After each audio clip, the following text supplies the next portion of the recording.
live and in living color and about to run sprints for Hill. It's awesome. Coming this summer. What's going on, good people? Just in case you're tuning in after the fact while I'm waiting for the rest of the live audience to get here, how are you? I pray that you're doing well. Pray that my message finds you doing well. And I pray that something I say today has a positive impact on your life and gives you 10 times the value of the time you had to invest hanging out with me here. So if you're here, welcome to this kind of live streaming working out thing that I have a tendency to do every now and again, to attempt, if you will, to bring in the people who listen to me and watch me and get anything decent out of what I'm saying, more into a conversation versus me just yelling things at a screen that everybody has to listen to. So I do these during my workouts, some of my workouts. My weightlifting, I can't live stream during weightlifting workouts because that's a nightmare. Well, it's not a nightmare. I just wouldn't be able to do it. The level of focus I need to be right when I'm working out, I couldn't hang out. Like even when I train with other people, like for example, if you came and lifted weights with me, you'd probably think I was an introvert because I wouldn't talk to you. I'd just be focused. Unless I'm training you, then I'm obviously talking to you to get you through the routine. But for the most part, I'm a silent assassin when it comes to training. Now, when I'm running, I can talk when I'm running. It doesn't require as much focus. Plus, I hate running, so having you guys here for this part, I don't mind sprints so much, but they still suck. But like Mike Tyson said, do the things you hate like you love them. That's probably why he's a world champion. Let's see what you guys are talking about today. We got Stephen Harvey's up early. What's up, man? Wisdom Walks. Hey, Hunter. You might be onto something there, my brother. And I don't know where the camera is on this iPhone. I think I'm looking at it. I don't know what's going on.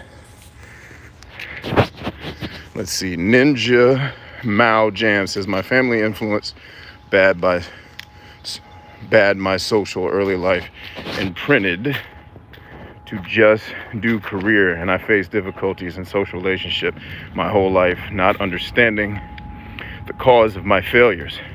Now I'm 37 years old.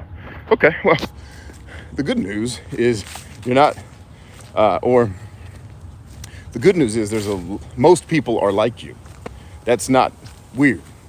That's pretty much all of our stories, is that our parents fucked us up because they were stupid. And they were. Our parents were also equally brilliant and loving. Like, I talk about growing up in a neglected and an abusive environment, but that's only part of the story, right? It wasn't all neglect and abuse. Some of it was love and compassion and affection and care and loyalty and helping a person become a man. Like, it wasn't all that. It wasn't all the bad stuff. But the bad stuff does happen because most of us as parents are ill-equipped. You know, children don't come with a manual, especially when every human soul, personality-wise, can be very different. For example, the mother that raised me and I had a very, very strife-laden relationship coming up because we're very different personalities in almost every facet, but we're very much the same when someone attacks us. Like, if you come at me and you actually pose me a threat, like, you know, obviously if someone attacks me that can't do me harm, I'm going to ignore it. But if someone comes at me, say my caretaker, who's threatening to hurt me, I'm going to defend myself because I need that caretaker as a child to take care of me, right? So the one thing she and I have in common is we do not back down from a fight that someone else starts. So she got her money's worth out of me when she started a lot of the challenges in our relationship that she had with all of the children because she had a mother who was violently abusive. You know, our family doesn't really talk about that because my family's kind of a private institution. They don't really talk about things outside of the family, but that person's dead now. So, you know, I'm not disparaging them. And I'm sure they had abuse and they had problems. So it comes downhill, it passes down. What your job to do now is good. You're aware that you went through that. Awesome. 2, you get to turn all of that struggle into something good. But most importantly, you get to help a lot of other people who are in that same situation. So turn your mess into your message, man. You'll be all right. But everybody has bad parents, bro. My kids have bad parents because I'm not perfect and I get stuff wrong. I probably get it a little bit better than the average person, but not any more than most. So don't get it into this mindset that because you've been through, bad parenting that you're unique. All of us had effed up parents because all our parents are stupid. I mean, it's just people. Like, we don't know better. We do better when we know better. And our parents, your parents probably still taught you that going into $150,000 in debt to go to a college so you can work off the debt for the rest of your life is a good idea. It's a horrible idea. Like, unless you want to be a doctor, an NFL football player, or a veterinarian, why are you in college? Why are you spending that much money to get an education you can get on your own because you need the pedigree and the certification? No client that I've ever worked with, no business deal I've ever done, ever, has my college degree, which I do have one, come into question. But if you're doing something that requires a college degree, knock yourself out. But you probably grew up in a family that's like, you go to college, you get a job in the government because it's safe, and you have insurance, and you work a job that you hate for the rest of your fucking life. That was my upbringing. Like, fuck you. That sounds like a goddamn nightmare. I don't want any of that. I think I'm at my cussing quota already before YouTube starts flagging the video, so I'll tone it down. For the soft ears out there that can't take hearing words, for God's sake, grow up. Something. Grow some freaking bravery. Anyway, so yeah, you're not alone, man, is what I'm trying to tell you. What up, Tony J? Good to see you.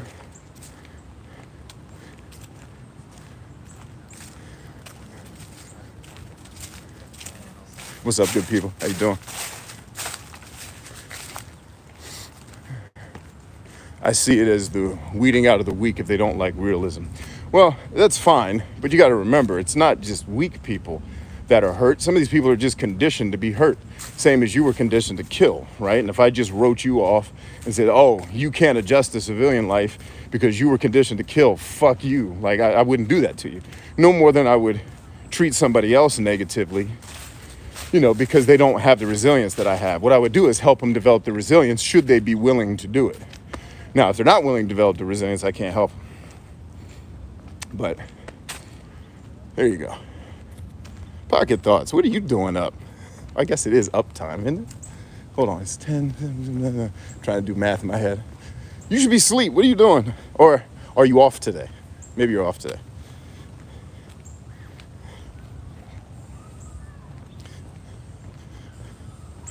Somebody asked me, what do you do? I think. That's about it. I think, run Hillsprints, I raise kids. I do the same thing every human does, bro. Like, if you're asking me, what do I have? No, I don't have a job. Ugh, completely unemployable.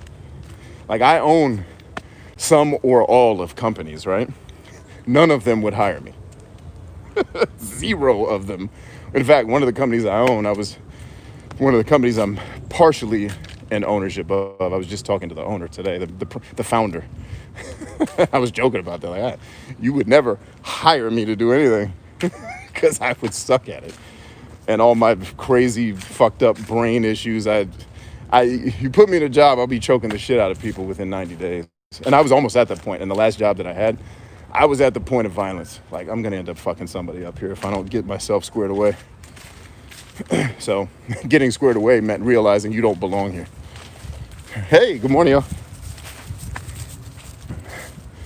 And you can see who I'm talking to. It's a wonderful young lady and her giant collie, who I call Lassie, but that's obviously not the dog's name. At least I don't think so. Ninja says, thanks, man. Yeah, so the bottom line is you got to realize that all that stuff you're talking about is what everybody goes through. And so now you have the responsibility to turn that into something and not allow it to be a crutch, not turn into a victim that blames the world and your parents and everything else for why your life sucks. The only reason people's life sucks is because they don't do anything about it. And I don't care where you come from. You come from poverty. My pops came from shit. He did something about it, right? He didn't have any special caretakers come in and give him opportunity, all this opportunity everybody's obsessed with about today. Well, nobody doing that shit for him. He figured it out. But he was willing to figure it out. And that's what I find with most people. Because I was going to make this stream my podcast today, but I'm going to shoot a separate podcast when I get home for, I am recording this because I can turn it into a podcast after the fact, but it'll be a ad hoc podcast, not one of my scheduled ones. But my point is, the people I find that don't get what they want, they don't have the will to endure the pain that is the price of the thing they want. And then when they don't get the thing they want, they blame, like, people. I'll give you a perfect example of how everybody does this. Like, nobody's not guilty of this, right? Just look at anybody who creates content on any social media platform, and when shit stops going their way, they immediately blame the platform. The algorithm, I'm shadow banned. No, the fuck you're not. You just suck. You just suck. When my videos don't do well, I just suck that day, period. Or maybe it's I don't suck. Maybe what you said wasn't what the people wanted or needed to hear in that moment, and it didn't hit. It still sucks. Like, I still call that sucking. Today I sucked. Who cares? It's not a value judgment. I just didn't hit the mark. But you know how many creators and artists and entrepreneurs I've worked with for God knows how long, who they get that experience one time and they're ready to give up and life is over and I failed. Like, what the fuck are you talking about? I had a kid hit me up one time like, yo, B, I need your help, man. I see all this work you're doing. I see all these people you reaching, changing lives. Man, I've been in this YouTube game. I've been grinding and nothing's happening. And he was fired up. I was like, all right, bet, man. How long you been doing it? Like, I was in his energy. Like, let's go. What's up? He's like, man, bro, I've been doing this a whole month. And I actually wrote back, LOL, call me in 10 years. Oh, I can't run here, damn it. Because I'm going to faceplant if I run on these wet ass leaves. So we'll have to wait till we get to the next hill. Dang it, this is one of my main hills I like to run up. And fall had to happen, which I love fall, by the way. So there you go, man. You got to do something about it. And what most people do, which is why most people don't watch me because I'll piss them off. What most people do when they don't get what they want is they start beefing with the system, or they start beefing with their customers, or like everything that's going wrong with you is somebody else's fault. You're gonna lose. That's a loser mentality. Everything that's wrong with you is you, period. And everything that's right with you is in you. So all you gotta do is make the shift. But all these people like, the system is keeping, like, no, the system has been kicking ass on your behalf for at least the last 20 years. Since the internet was invented, the system is there for you to kick ass with. You just don't, because you still believe all the horse shit you were taught by your dumbass parents about everyone's out to get you, the man's gonna kill you, the system's gonna kill you, nobody wants you to have nothing. And if that's your beliefs, it's going to be your reality. Not because of some hyper spiritual bullshit. It's gonna be your reality because that's all you tell yourself. That's all you're gonna focus on, and your actions are going to be carried out as if those dumbass things you're saying are true. Then your life sucks. Then it's a self-fulfilling prophecy, and then you get to say, oh, see, that's what's up. No, see, you're the dumbass. In that whole equation, the only common denominator is you, dummy. Get up and do something about it. If you don't know how, ask for help. There's a million. I'm helping a kid right now. Right now, I'm helping a guy going through it. No money. I'm not coaching him. It's not a job. He just asked for help, and I'm helping him. Tons of us out here willing to help.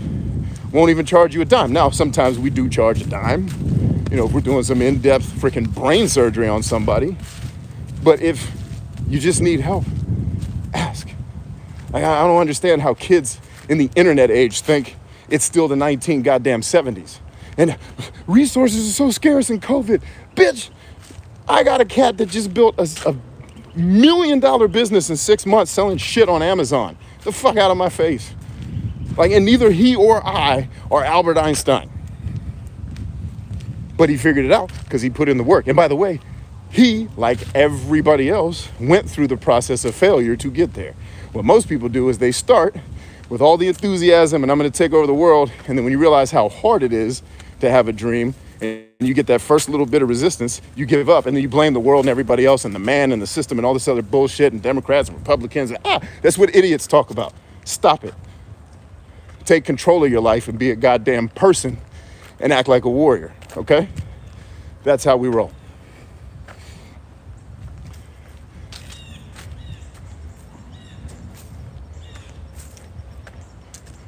All right, That good enough for an answer? Let's get back to the comments.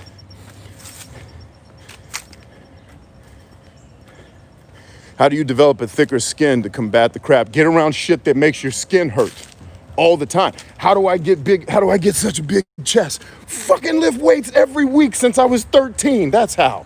Get around the shit that makes you uncomfortable. You get less uncomfortable with it. Like, this shit isn't rocket science, guys. What are we talking about out here? Like, you know, and the reason why I'm getting snippy with you is because you know the answer to that. You're just not fucking doing it. You know the answer. How do I get a thicker skin? I don't know. Get around people that make your skin hurt and get around them all the time. You know how comedians get thick skin? They fuck with each other nonstop. They make fun of each other. Your jeans look gay. You look like a retard. That's what they do to each other behind the scenes. Obviously, they don't do that on stage because gay and retard will start a whole fucking revolution of people who are too goddamn unresilient to let a sound coming out of somebody's mouth ruin their whole life. Right? But that's what they do to each other. And they go up on stage and get handled by their audience. The year Seinfeld left his show, he went back out on stage. He started going to the clubs. He did a set. He recorded this, and actually, you can go watch it. It's on Netflix right now. It changed my life. It changed my whole perspective of what it means to be at the top of your game. With Seinfeld. Changed my life. I need to send him a thank you message. He recorded a set he did at one of the clubs in New York where he was bombing horribly, messing up his jokes, not landing where they were supposed to, forgetting, like he sucked that night. A woman who didn't know who he was, or maybe she did, which would make this even worse, and it makes my story even more special to me. A woman's watching him fumble all over. So now remember, he's Seinfeld. He just finished one of the most popular television shows that's ever existed. He's one of the most famous people in the world, and I think he's just short of being a billionaire if he's not a billionaire already. All right? This woman says to him while he's bombing on stage these exact words. Is this your first time doing this? Now, think about that for a second. You're Seinfeld. You've been doing this since 1984. It's now what? 2000, 1999? I don't remember when Seinfeld ended. I didn't watch the show. I didn't really care. All right. I felt like it was like, I remember the age I was when that came out, and it felt like something for like teenage to 20-something white dudes would get it. And I was like, I don't know what's happening in the world. I don't live in New York. I don't have an apartment with a crazy friend. I don't get it. It's fine. Anyway, she asks him, is this your first time doing this? And he looks at her dead in the eye. And you can see he wants to rip her head off. Not because she's wrong. She's right. She's the customer. And you are effing up my night that I paid to see. She's 100% right. He looks at her with just this, really what I think he wanted to do was rip his own head off, not hers. Because he was losing. He looked at her and goes, yeah. And in that moment, I realized it doesn't matter if you're Seinfeld, Eddie Murphy, you know, LeBron James, Michael Jordan, Tom Brady. If you do not, and this is, by the way, he's bombing, even though he gets on stage 3 times a day.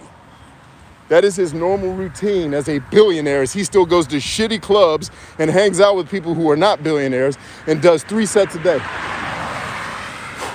And he still bombs, looks her in the face, owns the bomb, and he tells his manager, I got to get back to work. I'm not right. How, if one of the most successful comedians ever in the history of comedy, I got to run to get across the street, hang tough. One of the most successful comedians ever in the history of comedy still has to get on stage 3 times a day, and you're complaining to me that nobody watched your little dumbass YouTube video and you only made 3 of them?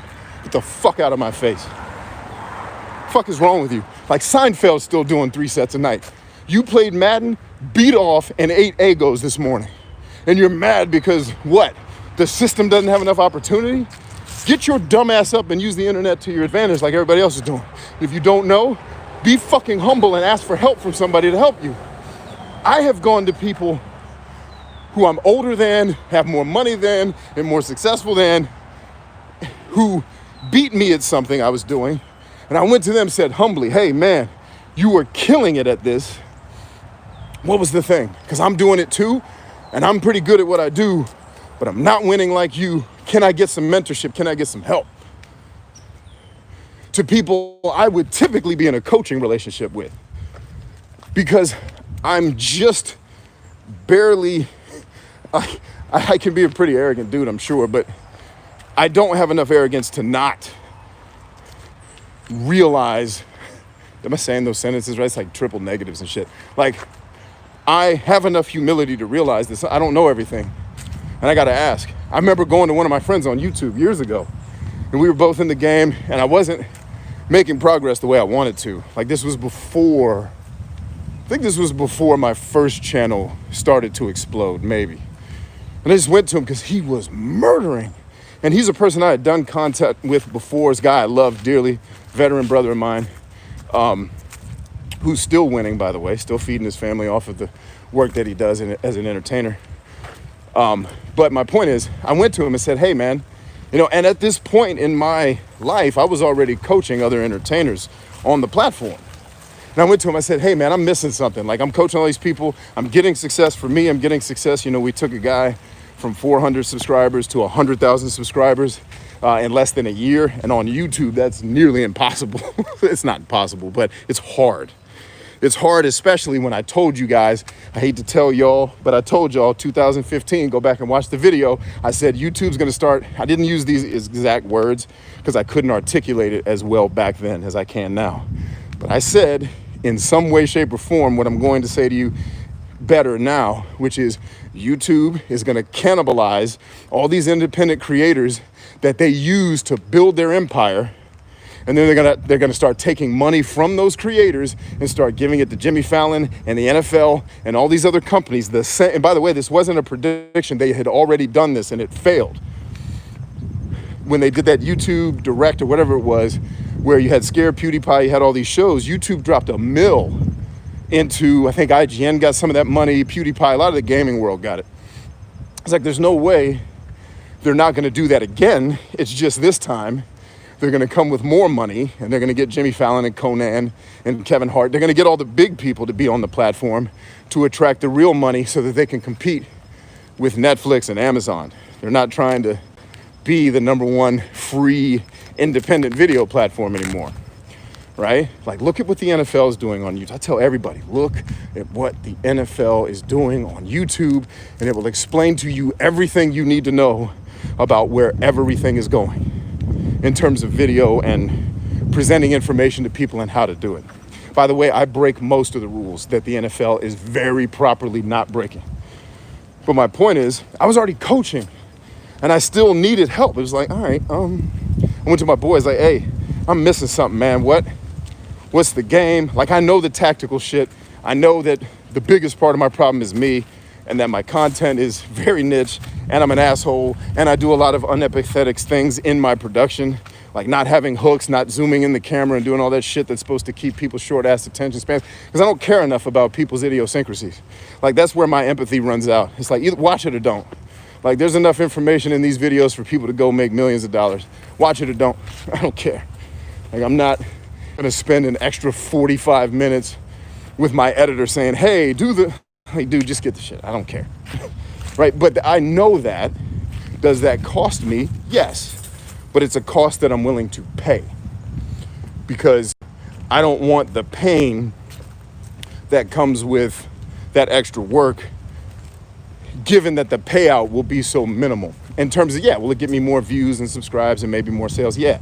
But what I'm actually trying to build here is an empire of warriors that take command of their lives. I don't really give a shit about the tactical things.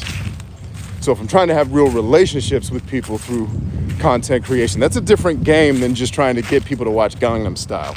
And it's harder, right? So I went to my guy, I was like, yo, help me. Like, I'm out here getting paid to do this shit and you're doing it better than me. What am I missing? And he came, he talked with me. Like, ask if you don't know. And Like, I don't understand all these people without opportunity. Do you know how many of us are on the internet just waiting for someone that needs an opportunity to come tap us on the shoulder and let us do what we do best, which is helping you come alive and go take care of shit and make a life that you're happy with? That's what we live for.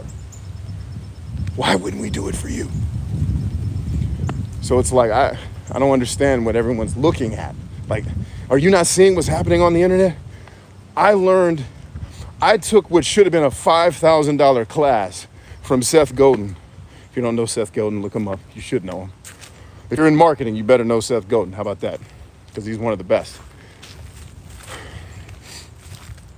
He taught a class that I would have paid 5 G's for. It's free. It's right there on the internet. In fact, it's in your iTunes. Absolutely free. I took a whole course that I started giving some of my students that want to be entrepreneurs because I wanted to see what was out there. Like, what are they actually teaching entrepreneurs? Is this stuff good?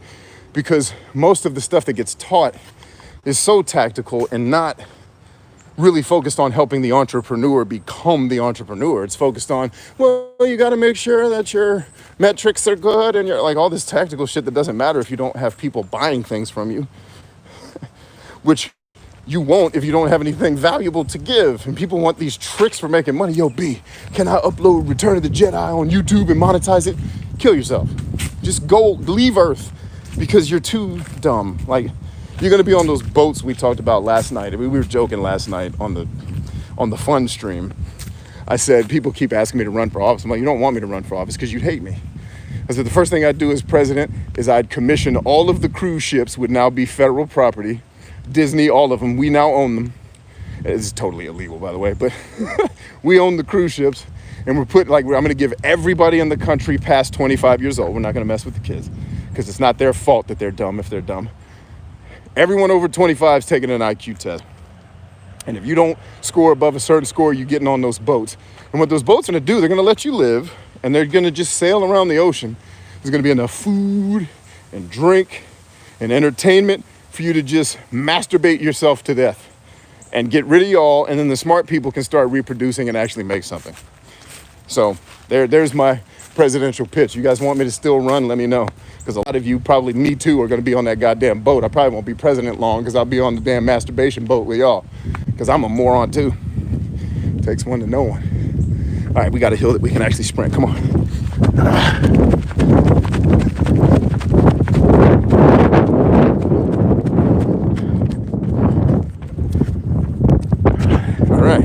Woo!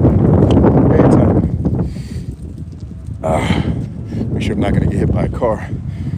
So anyway, maybe I'm missing something, probably am, but I just don't understand the widespread panic. Like, people don't know the world they're living in. You're living in the greatest time in human history. Yeah, there's a virus that makes a lot of people sick. Got it. It'll pass. We will outlive it. Everybody calm down. But some people are dying, yeah. People are dying every day. A dude died yesterday because an engine fell off a plane and hit him in the mouth, right? Killed him. Are we gonna stop flying? Like, no more planes, they're killing. Yeah, killed a guy. It was probably enough for him anyway, it's fine. His family's probably happy, they got the insurance money, it's good. You know what I mean? Like, it's perspective is just missing. Especially with this generation. They think everything's so fucking gloomy. It's like, no, you suck and your life sucks, but the world is doing amazingly. Like, dude, everybody should be killing. If you're an American and you're not killing it, and I've been an American who wasn't killing it for a long time, so I know the monster I'm talking to. But damn, like, there's nothing but opportunity and time. What are you doing with it? Probably on CNN or Fox News bitching about shit you have no control over, and probably isn't really having that great a direct impact on your physical life. It's just challenging some bullshit ideologies and morals that you kind of have because you were conditioned to have them and didn't do much research into yourself beyond that. And because it made you uncomfortable for 5 minutes, you had to go on the internet and tell everyone how angry you are. Can one of those planes drop an engine on me right now? When I just get out of here, I live by an airport. Hey, there's a plane now. Maybe I should run that way. Maybe that one's gonna drop the engine. I don't know. Anyway, let's take some comments. And I'm breathing hard because I'm running sprints. For those who are listening to this and not watching, I am outside working out, running sprints up hills. So Tony Simmons says, what's up, B? You're awesome. Keep it going, big dog. You too, Tony Simmons. Thank you, brother.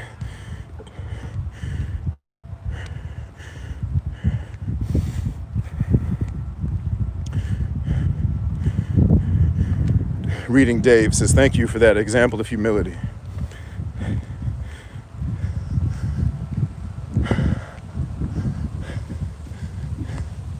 Oops.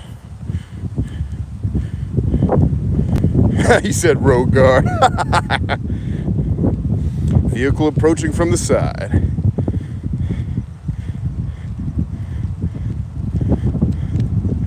My team and I will pick on you for $20 a week. 950 million last year. Was that Seinfeld? Yeah, so what are we going to say? That he was privileged, that he's white and he's Jewish and that's why he won? He didn't get up on stage 3 times a day since he was fucking 19 years old to get good enough to make people laugh. That's not what he did. Like, we're going to just totally throw that out as white privilege. That's why he won. If that had been a black guy, like, well, Dave Chappelle's killing it too. Patrice O'Neal would still be killing if he was alive. God, like, what? Like, fuck black. Let's go Nanjiani Kumail Nanjiani. Let's go Indian. Let's go Asian. Tommy Chen. Like, what are we talking about?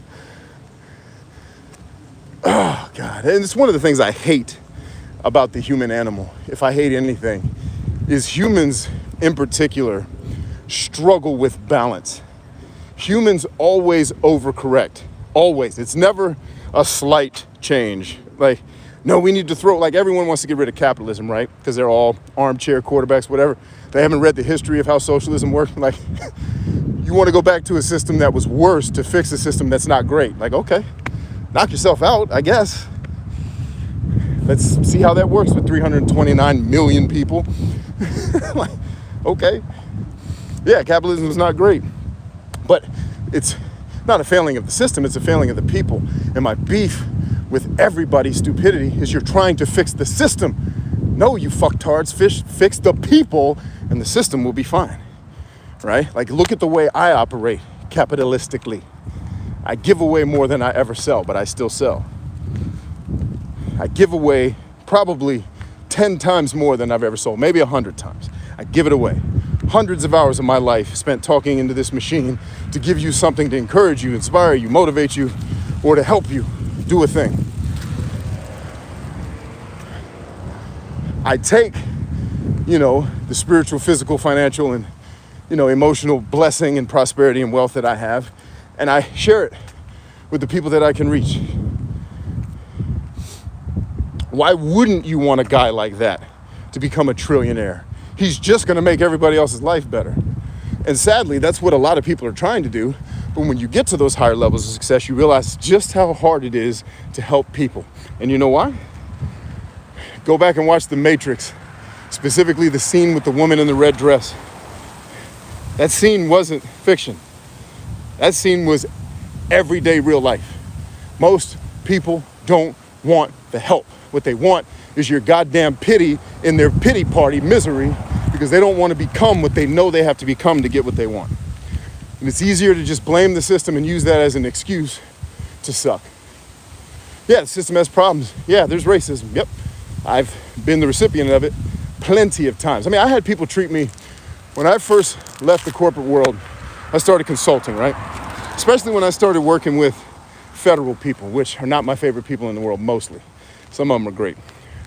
I mean, I had people treat me literally like slavery just ended yesterday and I just fucking learned how to read. Like, I was in a meeting one time with some senior executives trying to plan some bullshit they were trying to waste your tax money on. And the main person in charge kind of was holding court, and they were coming up with this idea that was absolute shit. Like, rarely will I ever give a value judgment outright to something, without listening, like this was just a bad idea that was going to cost her more than anybody. It was going to make her look like an idiot who was out of touch with her employees. And I told her that. I said, hey, boss, I don't think that's the move. You don't want to do that. And here, scientifically, like psychologically, here's what's going to happen if you do that to your folks. Like, first of all, they're like, how does this 20-something-year-old kid know anything about psychology? Didn't we just free the slaves last week? When did he learn how to read? Who the fuck is this? So I'm talking. One of the other people in the room who I'm friends with taps me on the hand.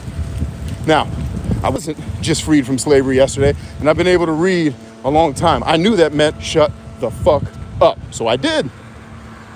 I shut up immediately. She tapped my hand. I stopped mid-sentence. Now, here's the context I didn't know. This senior woman that I was talking to is a fucking psychopath.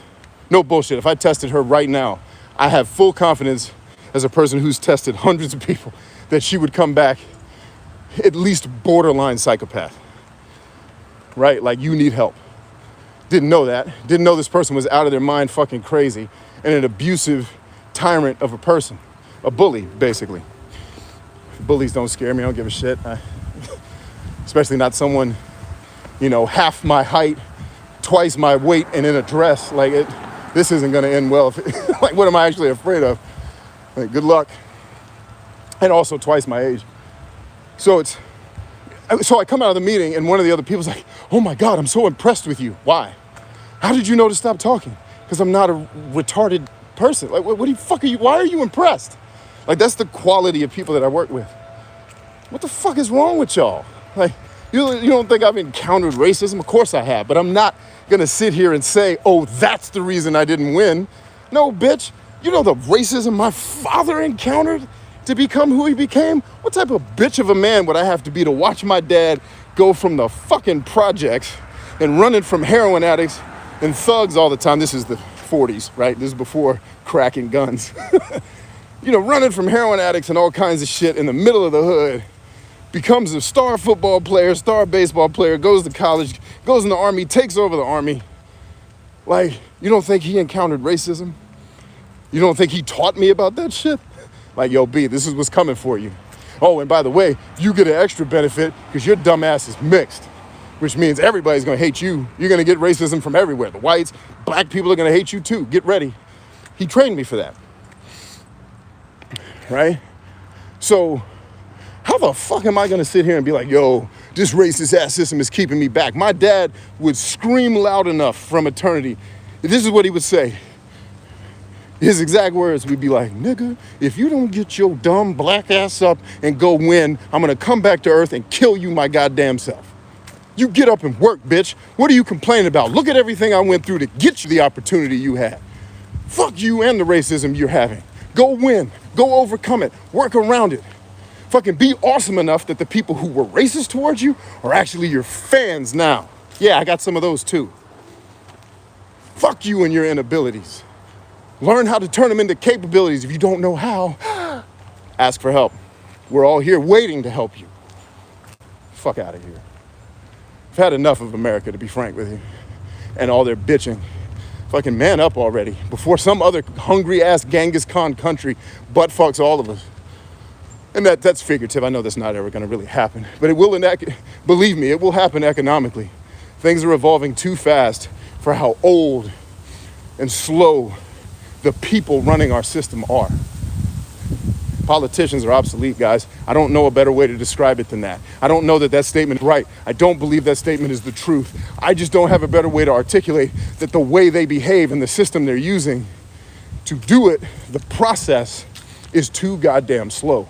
Now, I want it to be slow when it comes to making big changes, because often, as history has taught us for thousands of years, if you're trying to revolutionize something, usually revolution leads to a system that's no better and oftentimes worse than the system you left. Not always, right? Obviously, we can agree, I think, that America's better off after revolution, but it went through over 100 years of fucking hell after that, to include a civil war, which raped the country, right? So,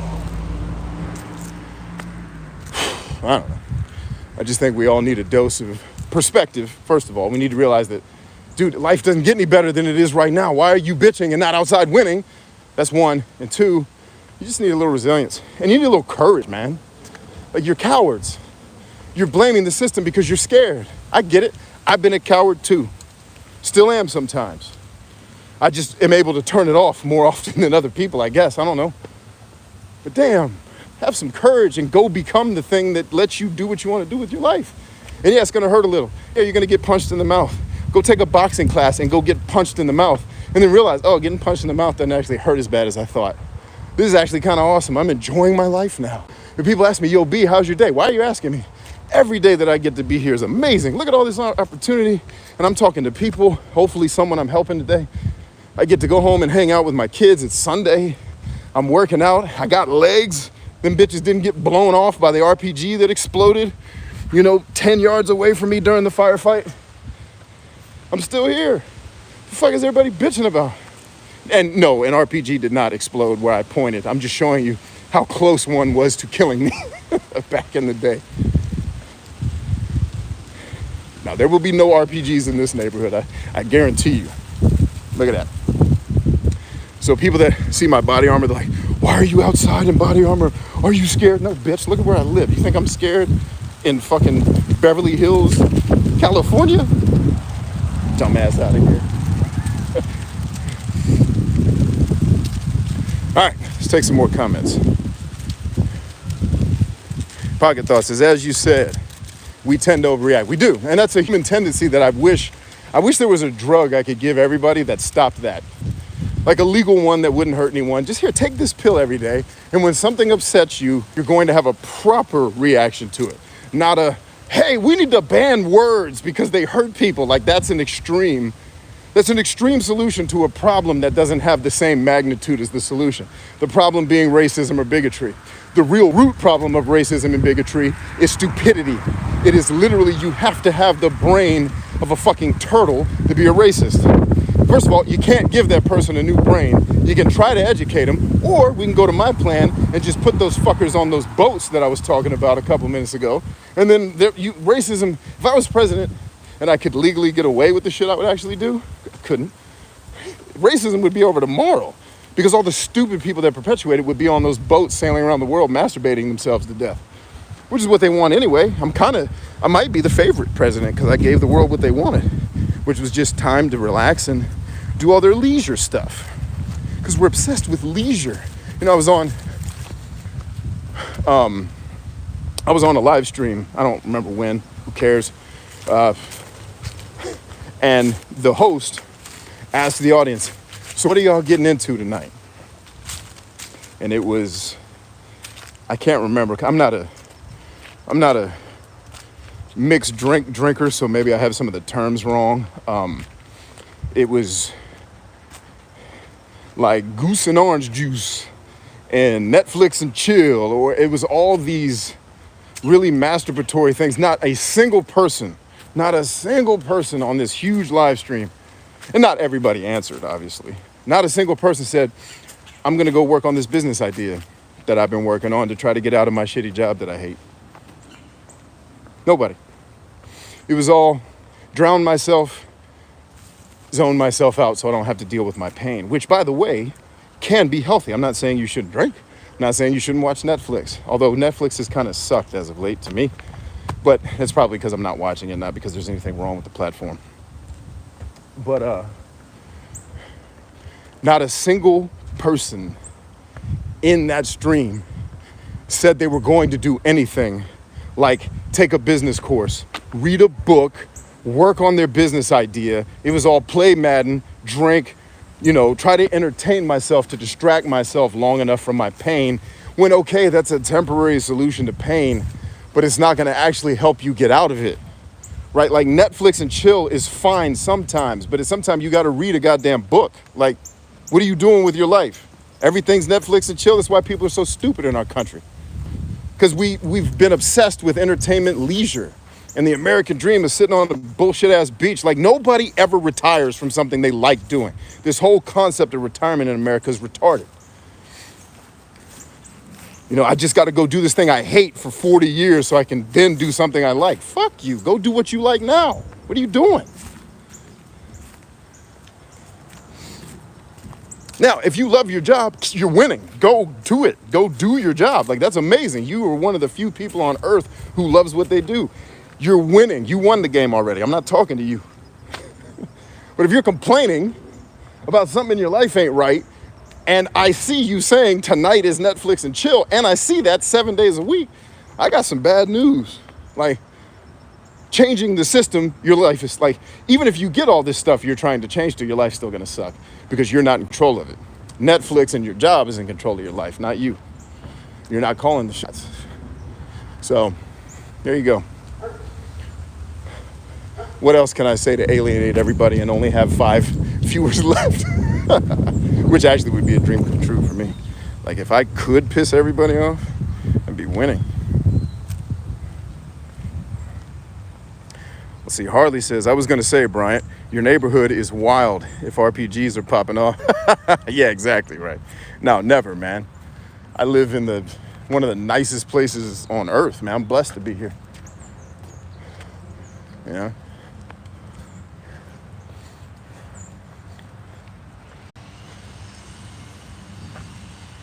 I'm doing a Twitch, and I'm actually planning it out like I would the military process to be as successful as possible from day one. Cool. Nick, look here. Building an audience on Twitch is virtually impossible in today's world. I'm not saying you can't do it, but I want to give you some help. Build an audience on TikTok and bring them to Twitch. Make sure you're building a parallel audience on TikTok and make it about whatever it is you're doing on Twitch, and make it about your life or whatever other things you're into. And then the people who are interested in gaming or whatever it is you're doing on Twitch, get them interested and bring them over. Because organically building a Twitch channel is virtually impossible. Because they're not going to send you traffic. People have to find you. So that's what I don't want you to do is, I'm going to plan it out and I'm going to do all this military shit. And then when you do it for a year and you haven't made that much progress, because that's one of those few times where knowing the tactics is important. Right?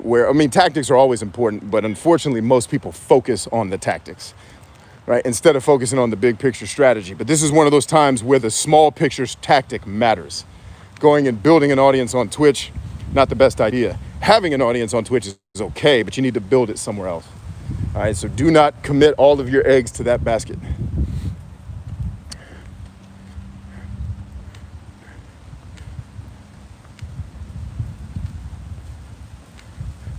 Let's see, Lenny Arcade says, I am trying to do that though. I am trying to work on a business plan. Fuck a business plan. What do you want to do? What do you actually want to do? Like anytime someone tells me they're working on a business plan, what they're actually telling us, I'm procrastinating because I'm scared to get started. What is your business? And why is it so complicated that you need this elaborate plan? Why are you not getting started working today? Let's go. It's funny. I remember the last time I had to do a 5-year business plan was when I was running somebody else's business. And I thought it was I remember telling the vice president, I said, this is the most ridiculous shit on the planet. In 5 years, Earth might not be here. Like, what are we trying to predict in 5 years? The world evolves too fast, especially with technology. Like, this is dumb. These are barely educated guesses about, like, if we want to do a 1-year plan, sure. We can kind of understand what's going to happen. Maybe 2 years, right? And we're dealing with $100 million business that, needs to have some of that stuff figured out. So I got the idea behind the plan, but it was too overly cumbersome and too much shit in it that didn't actually look like a plan. It was just a lot of words. And it's like, I remember dusting off the old one, like, why? Like, all we need is the financials. What is it we're trying to accomplish? What is the number we're trying to hit every year, year over year? What's the increase that we want? What are the things that are working right now that we're doing? Great. Let's 10x those. What are the things that are not working? Great. We are not doing those anymore ever because they're probably costing us money. Start doing these. What else do we need to talk about? We got all these capital construction things coming up. Okay, great. How much is that going to cost us, and how much revenue do we need to either recoup from our existing customers or bring in from somewhere else, from tourism or whatever else, to pay for that? Or do we just take it as a hit, get the tax deduction, and take an L this year? What else are we talking about? Why does that plan need to take 7 years to write? It doesn't. We overcomplicate shit, and I'll tell you why. You want to know why shit's more complicated than it needs to be sometimes? Consultants. Because consultants have to sell shit. Most of them suck at selling shit, so they sell you shit you don't need. Like, I'm going to manage all of your social media for your business. Why? I don't need a goddamn Pinterest. Go jump off a bridge. We're no longer talking. And first of all, never say manage social media around me. Bitch, I want results. I don't want anything. I can manage it. My son can manage whatever that means. Like, watch it, upload shit and tag it. Like, yeah, my son can do that. I don't need a consultant. And so consultants do Myers-Briggs and all this other shit that they're into that they sell to customers, but they're just selling customer stuff they don't need. You know, like when I used to consult, I left a lot of money on the table, but it's because I wasn't happy doing it. I'd rather make less money, you know, not that much less, but like, anyway, I go into meetings with clients and it would be like, yo, plus my mental health issues, I just wasn't good at it. I go into meetings with clients and they'd be like, yo, what's your package? What do you sell? Nothing. I don't have a package. What are you talking about? Well, all these other companies that came in here, they have a package they try to sell me. Dude, I don't even know you or your business or what you're trying to do. You called me here for help. Tell me what you're trying to do. I don't have a package. I don't pre-make products for a customer who may not be buying. Well, who have you been dealing with? What shitty salesperson have you been dealing with who didn't come in here and sit down with you for an hour and figure out what you actually want? Because that's what a consultant's supposed to do. But instead, they just told them, we're going to give you the platinum package where we do all of your social media. And yes, that includes Snapchat, something you don't fucking need at all because you're a plumber, for God's sake. Like, it's stupid. And so we do these long-ass business planning processes because consultants can sell that bullshit to the government, which will overpay for every goddamn thing, and other businesses that don't know better. What are you planning? What do you want to do? And I want you to tell me, actually write it in the comments. Let's get your business plan done right now in this call in the next 5 minutes I have to talk to you guys. And then you can go start your business, start making money. And then you can send me a check.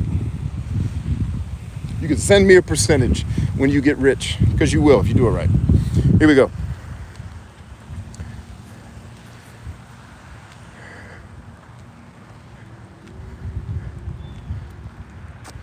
Let's see. Dana Hughes says, I'm listening, feeling targeted. Good, because you probably are being targeted. Good. Have I struck a nerve? Excellent. Means I'm doing my job. Halfway through the portrait of Dorian Gray. Huh. I'm not familiar with that one. Yeah, so your uncle told you to find a government job that pays well. But you got to understand the psychology behind the person making that suggestion. One, they're not extroverted, all right? And they have high levels of neuroticism. Neuroticism is the negative emotion about future things that are going to come your way. So when you get advice from a family member that says, go get a safe government job, to them that's sound advice because they have higher neuroticism, right? They're looking for safety. Versus for you, you're probably looking for adventure and having fun, or doing whatever it is you want to do in business without being at the mercy of someone else, right? So for you, what they consider safety and a blessing is going to be a prison for maybe. I don't know your personality, but it could be a prison for you. It would be for me. It was a prison for me for a lot of years. And not because it was inherently bad or the people were tyrannical. Sure, there were some people that sucked, but most of the people were okay people, right?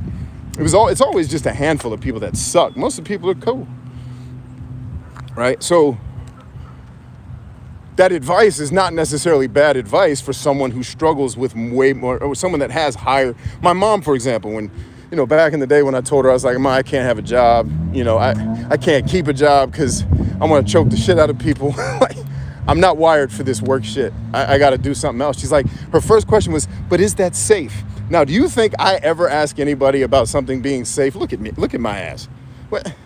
Where am I going where I'm worried about my safety? Right? And I said, Ma, no, it's not safe. But neither is your safe government job that you just got furloughed from. So where's that safety? I mean, yeah, you're going to go back to it eventually, but you might not. Who knows? One thing coronavirus certainly proved is that we have way too many government employees, because when all of them sat at home, the country kept working. Uh-oh, is that out loud? Oopsie.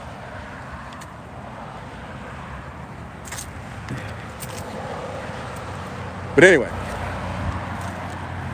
that may be great advice depending on the person. Like, there are people I tell to just go get a job, go get it, because that's what's going to work for them. But for people like us, that doesn't work out so well. All right, I got to keep an eye on this light because I'm going to have to take off running here in a second. Let's see, Harley says, I love my job and enjoy living my life while I'm young. Yeah, that's good. Let's see, Torov says, the movie called Idiocracy is a must-see. Oh, of course I've seen it. I have it memorized. I have that movie committed to memory. That's a documentary. That isn't a movie. All right, lights turning red. I got to get ready to run. All right, showtime. Y'all ready?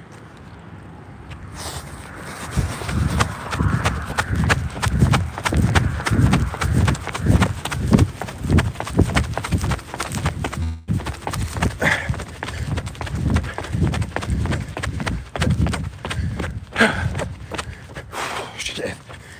That is not a game. Even a little hill with this body armor is ridiculous.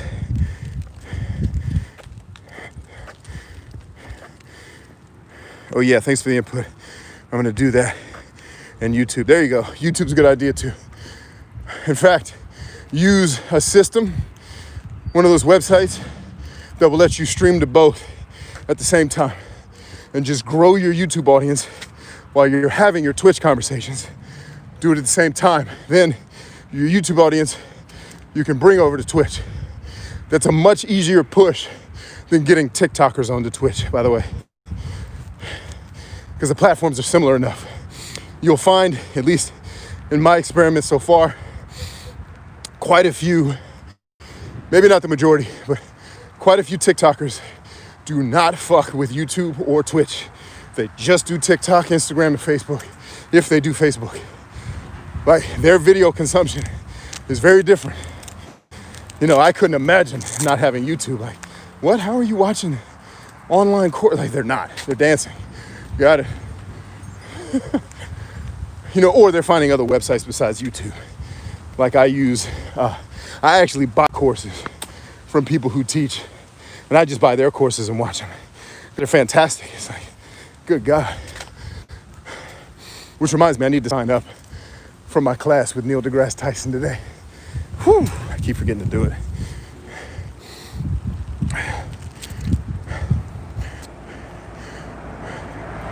I don't know what I want except feel well. Okay, so start there.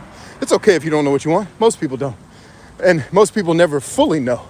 I don't know everything that I want.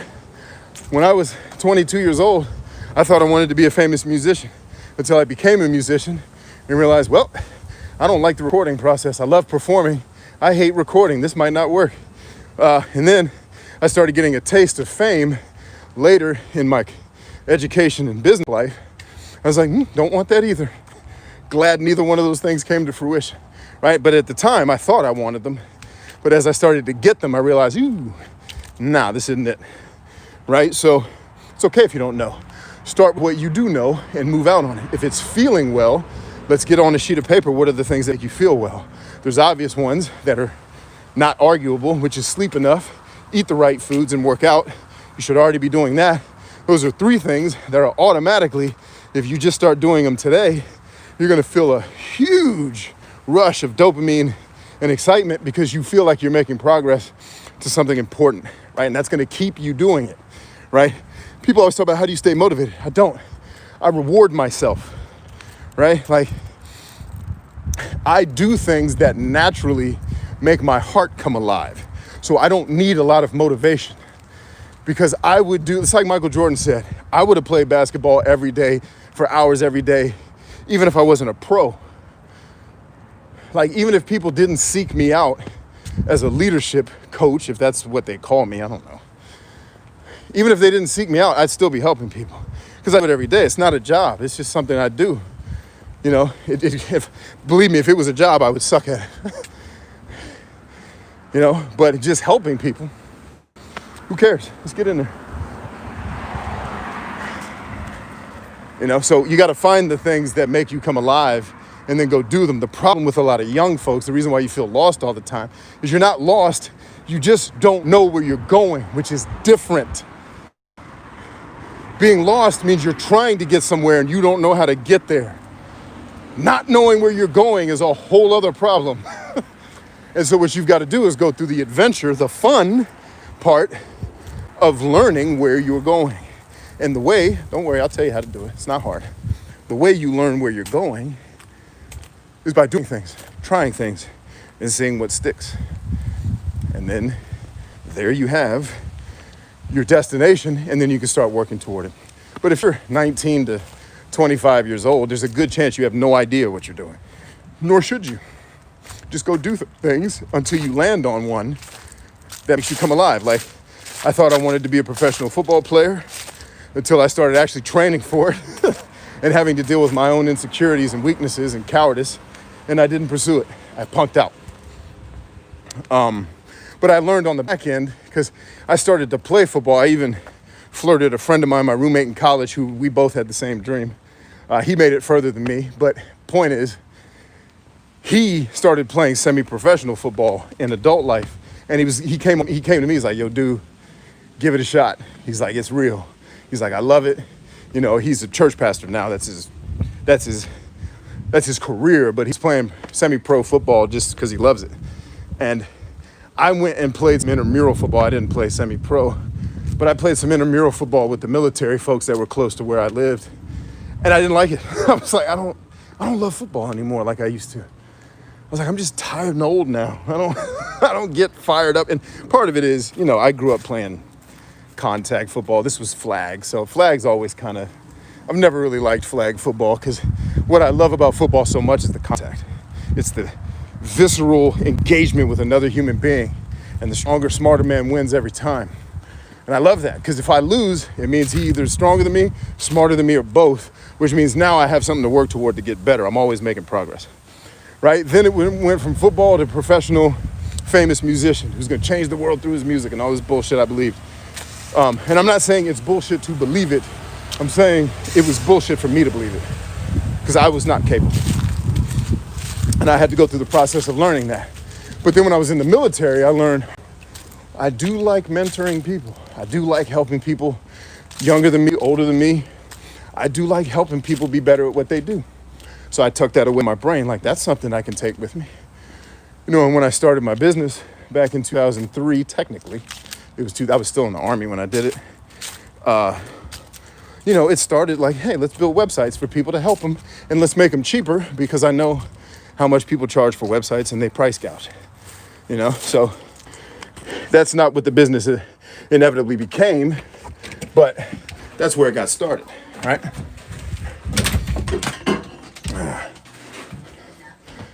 So that's the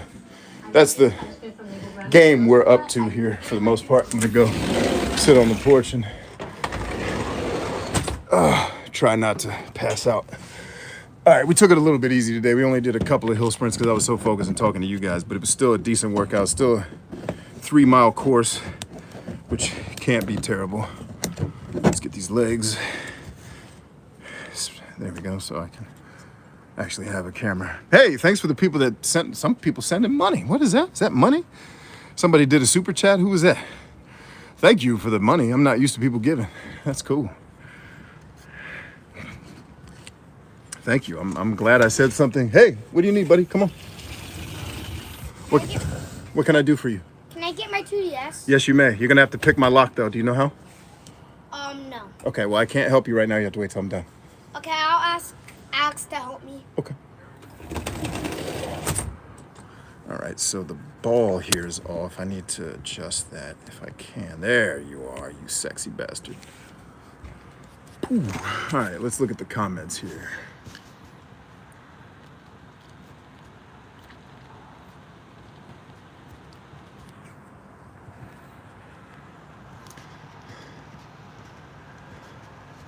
Okay, so I left off on Nick. I got that comment. Okay. Oh, no, that was Ninja. That was Ninja that said that. Ward Dog said, motivation is crap. Have a drive. I say even drive can fail you, man, because it really, motivation, drive, all these words that we come up with, you know, willpower, it's all just glycogen in your brain for the most part. You know, some scientists will refine that statement, but at a general level, what you're calling willpower and motivation and drive and all blah, blah, blah, blah, it's all bullshit. It's really just glycogen in your brain, and the glycogen in your brain is scarce and in limited quantity. And everything you do, from me looking to the left to having a very in-depth conversation with you burns the glycogen in my brain so that by the end of the day, it's very hard to resist cookies, whereas in the morning you can get away with doing it. All right, so what you really need to have more than motivation and drive is first discipline, right? You have to do the things you hate like you love them, but the only way you're gonna get there is if you love something on the other side of that hate enough to go through the pain, right? So for me, for example, Pocket Thoughts is here. This is a person who I help. I remember saying to my wife, I was working with her and another lady that I help, and I remember I was getting in the car with my wife, we were going out, and I was responding to something that they had both sent me. And my wife looks at me, she's like, "You're smiling." And I said, I would do this all day, every day. I wouldn't sleep. If I could get away with not sleeping, I would help people like this. Like, because all I'm doing is talking to them. Like I'm not, going into an office or having to do like work. People are coming to me with, "Hey, I've got a thing, can you help me?" And then I try to help. I could have those conversations like I'm having with you guys. Obviously I couldn't do it all day because my health wouldn't allow it. But I mean that figuratively. Like if I could find a way to not need sleep or not deal with the physical pains that I have with my body that make it hard for me to sit for long periods of time. Like, like a lot of people don't know. I don't even think my wife knew because I don't complain about shit. I just don't believe in complaining. But like every day when I wake up, from here on my neck by my head, through my neck into my trapezius maximus here, that, the trap muscle that makes your shoulders look diesel, all the way into my posterior deltoid back here on my shoulder. I have anywhere from an 8 to 10 pain every single day. Like I've gotten to the point where the pain is so severe that I've numbed myself to it, where I can just operate despite the fact that it's there. It's one of the reasons why I wear body armor, because I used to do my runs with a heavy backpack, but my doc was like, that backpack is effing up your injuries worse. Go to body armor because it'll spread across your traps and your chest, and the part of your back that's actually healthy will bear the load versus it pulling you back like this and, pulling your shoulders, into a potential impingement and having all kinds of other issues. So I wear body armor because I can't do heavy rucksacks anymore. I can't do squats anymore. That's over for me in my life. Now, that's not true. Physically, I can technically do a squat, but the risk of further exacerbating injury is too great for me to do it. Well, my point is, besides those things, you got to find a thing that you love enough. Like if the universe was just me and Pocket Thoughts and I was helping her become everything that she could become, I'd be satisfied. Right? So you got to find a thing that makes you come that alive. The thing that makes you, that when you wake up, you're like, when I get messages from Matab or from Shannon, any of these people that I help, I'm actually excited to get them. How many of you can say that 90% of the text messages you get, or any percentage of the text messages you get, are the ones you want to receive? You know what I mean? Like when my phone beeps, I get excited because it's a problem for me to solve, or a problem that a person that I care about solved and I'm gonna get to hear about it. Like, yeah, that's really cool stuff. When you find that, you can stop worrying about drive and motivation and all that bullshit, because you will get up and do the thing even if you're tired or hurt, because you need it. Like you need to, like I have a need to build trust, rapport, respect with people and help them be everything that they can be, which is why I get so passionate and emotional on these videos, is because I see people suffering and I see people living below their potential and blaming the system and blaming these things. Like, I don't care if you're blaming the system. Like what I care about is you're miserable and you don't have to be. And there's some things we can do to help you not be miserable. The first thing is stop bitching about the system and the president and everything else. That's not the reason why your life sucks. Your life sucks because of a lack of perspective and knowledge, not because of things you don't have, right? I know people who make no money and are living the absolute dream of their life because that's the way they fashion their existence. So drive is cool. Drive and motivation and all that shit's enough to get you started. It won't keep you in the game. What will keep you in the game is when you finally land on the thing that you know, this is what I was meant to do. And maybe for you, that's being the accountant at GE. And you're living the dream and you love your job, or you're a teacher. I know Harley's a teacher. Harley wakes up every day to help these young people become better people. That's a calling. That's not a job. I've watched what these teachers go through because I'm homeschooling with them. It's not, and my wife was a teacher, and in early parts, it wasn't really a career. It was when I was in college. It's how I paid my rent and paid the last bit of my tuition after my scholarship ran out. I worked at a before and after school program where I took care of middle schoolers and elementary kids. That's how I actually learned about Pokemon, was the kids I worked with. Like, Mr. Brian, I got a Charmander. I was like, what the hell is a Charmander? What are you guys talking about? Like, it's Pokemon. You don't know what Pokemon are? I was like, no, why? Like, they've been around for like 10 years. How do you not know? I was like, well, because I was probably 13 when they were invented and didn't care. I was too busy playing Metroid. What do you want?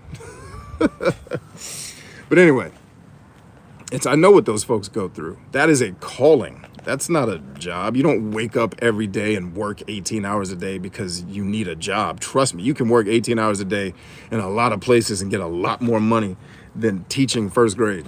I'm gonna tell you that right now. So anybody that signed, like, the immediate concern I have about a person who's willing to run for political office in terms of their morality is the exact opposite when someone tells me they want to be a teacher. It's like, well, that person is Jesus Christ. Because I know how terrible children are because I have a bunch of them. They're also amazing and wonderful. They're equally terrible and tear up your shit, especially if you have young men that you're raising. Prepare to pay for your parenthood with damage done to your home that you can count in dollars. Copyright Louis C.K. Try to give credit to the comedians who influence me when I can. Or when I remember to. I don't try to steal anything from anybody. If I do, it was totally an accident. Or parallel creation. I thought of something that somebody else thought of and I didn't know they thought of it. Like Rainn Wilson actually told one of my jokes and I was so mad. I was like, he's famous. He's going to be the guy who made up this joke. But it was a joke I was telling for years among my friends that was kind of funny. And then Rainn Wilson told it on Twitter. And I was like, he told my joke. But it's his joke now. Who cares? And he's probably been telling it for 30 years. Who cares? He just happened to tell it on Twitter that day. I try not to steal whenever, I will not knowingly take somebody's content. If I do, chalk it up to my ignorance. One of the teachers said he walked home, which is 5 minutes away, and got around 30 messages from parents. Oh yeah, dude. When Miko was teaching, she never slept. She worked at least 16 hours a day, little sleep, and it was a treadmill. I was like, you must really love these kids. Like, I don't have enough maternal energy in my personality to be good at that. It's like, I will let my kids, like, I would rather let my kid be dumb than watch that 60-year-old pedophile guy sing him the ABCs on YouTube that these teachers keep sending us. Like, I don't want to watch that shit. Let's go outside and play football. Like, I'm not doing this. This is stupid. Like, I don't have enough of that maternal instinct to nurture. Like, I'm not a nurturer. I can nurture, but I'm more of a, get people ready to fight than I am a, come on now, Pilly, let's get in here and hug. Which I'm an affectionate person too. I don't mind hugging, but yeah, I have limits, I guess. War Dog says, thanks, boss. Keep doing what you're doing. Only thing I know to do, my man. Pocket Thought says, much respect, B. You bring us so much value. Oh, you bring me way more than I ever bring you, Pocket. Believe that. But you're going to know that very soon. You're going to know what I'm talking about very, very soon, my lady. Sooner than you think. Especially once we get your business built. One of the teachers said he walked. Oh no, I read that one already. Once I clocked out, I don't answer any emails though, unless it's from. I don't blame you. That's actually healthy. One of my first mentors in the Army was what's called a field grade officer, this is a guy that's already had a command. He's branch qualified. This guy's been around a minute. Probably at least he's been in the military. At that point in his career, he had probably been in 12 years, if I had to guess. Maybe a little longer. Actually, no. No. He would have been in much longer than that. He would have been pushing 15 years in the military by the time he became my boss and mentor. And I just remember he used to always go home, and all the other field grade officers would stay at work until 7 o'clock at night or later, doing the planning process, the MDMP, all the stuff you got to do as an officer to get ready for operations. And we used to, me and my other younger officers that were his mentees, one of the guys asked, like, sir, I noticed you went home yesterday at 5. You went home at COB. All your brothers, not now. I can't take 20 questions. I love you. Go love your mom.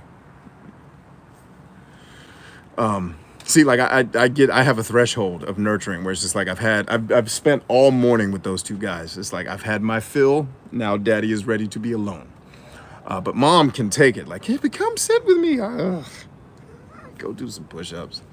I don't need all this. Like, I don't like being fawned over either. My son headbutted me on accident last night and almost broke my nose to the point I had to leave the room because I was in so much pain. I thought my nose was broken. And I just remember, you know, I had to walk away from the situation. I got to get away. I can't, you know, I can't, like, I get to a threshold where it's just like, all right, enough nurture time. I've had enough of y'all. I love you. Mwah, get out of here. You know, my wife can be like, oh, come hang. I just love, like, and so anyway, what made me frustrated was I came back downstairs because it was my son's birthday party. I was trying to be a part of it, but I was in a lot of pain. And thankfully, my nose isn't broken. My wife does her thing, which is she's a mom. Like, are you okay? Do you need any ice? They're like, stop. I fucking hate when people fawn over me. Don't do that. Like, if I was in need of that much care, you would know it.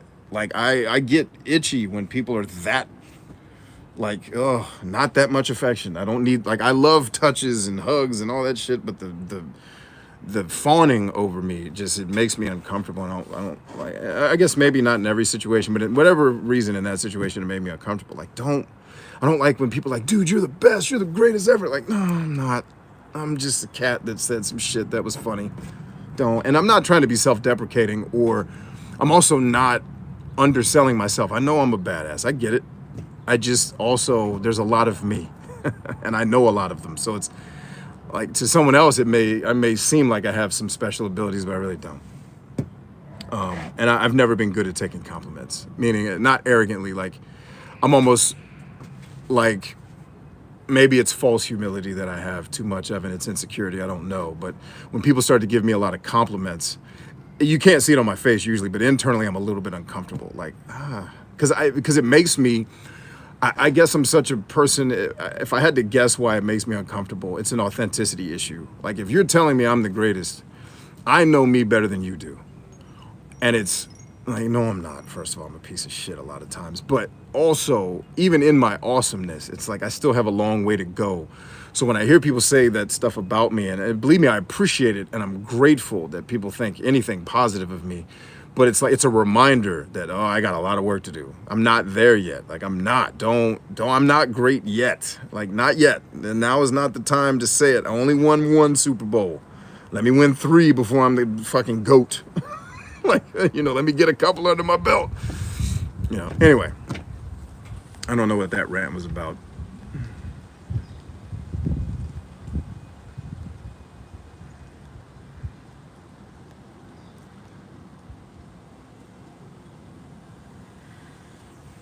Corey says, I've been experimenting with fast 9-second content on TikTok. Interesting results every now and again. Yeah, so the thing you want to be careful of, Corey, is that's the kind of the low-level tactics, right? Which just having a 9-second video, obviously, and you know this, isn't going to help you. It's, can you make a 9-second video that's amazing? If you can do that consistently, then you're going to kill. Right? If you're just making 9-second videos, it's not really going to help you. That's why some of your results are going to be sporadic, because if it's just focusing on the 9 seconds, well, yeah, some of it's going to be good, some of it's not. Versus if you can pack 9 seconds of amazingness into consistent 9-second videos, you know, and you could very easily, in the course of a month or so, go to millions of followers. I've seen friends of mine do it because they get really, really focused and consistent on something that works, and they ride that like, it's kind of like being a diamond miner, where it's like you just ride the diamond vein like Minecraft until you run out of diamonds, and then you find more diamonds and then you run that. You know, it's a tactic, but it works for people who can produce that type of quality consistently. But focus on the quality, the consistent quality versus the 9 seconds, and then focus on 9 seconds, and then you'll be on to something. Hunter says, I think I'm an okay instructor, but as a teacher, like, we went over 2 + 2, you understood, you proved it, and now you can't do 3 + 1. What the actual heck? Yeah, I don't really, like, that's why when I've helped people, I always help people that the people I take on that I help, part of my evaluation process is this a person who I would partner with to do business with, or is it a person who has the potential to become a business partner with me? If the answer is no to both of those questions, then I walk. Because I am not good at educating and training people that don't come to the table with already a little bit of something. Not that I can't help someone that doesn't know anything. There's an overstatement. But it's harder for me to work on, like it's very hard for me to teach first grade, for example, because I'm teaching things that are so parochial that I'm bored out of my mind. And that's my narcissism at work, right? That's my ego and my narcissism. Like I can't, who are you that you can't sit here and be bored with a kid for an hour? Like who am I that I'm so important that I can't be bothered with this trivial? It's a form of narcissism. I don't score 0 in narcissism, by the way. Nobody does. And if you do, you're unhealthy. But yeah, man, I try to focus on people that already come with, or at the very least, you have an elite level potential that I can see, and you just have a lot of shit in your way keeping you from it.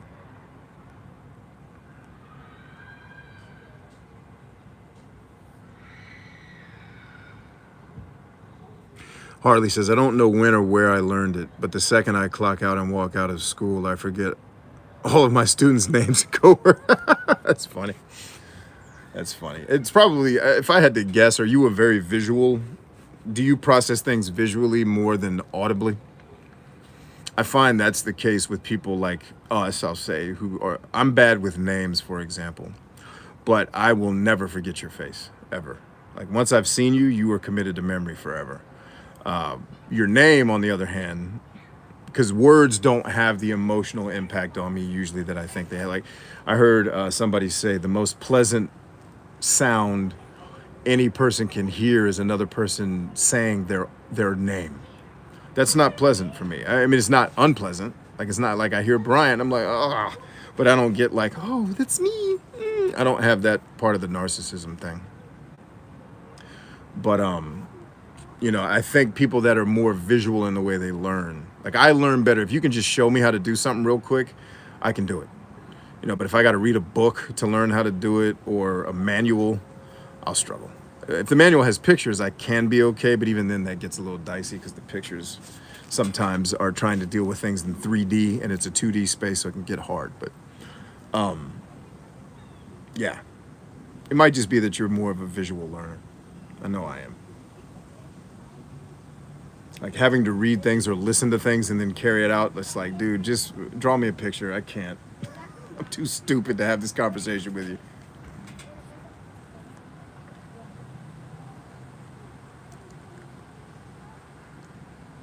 But anyway, my mentor, so my boy looks at him and says, yo, what, sir, we noticed you bounced you leave at 5 every day and everyone else stays here till 8. And he looked at all of us. He said, listen, let me tell you something early in y'all's career because you're still young.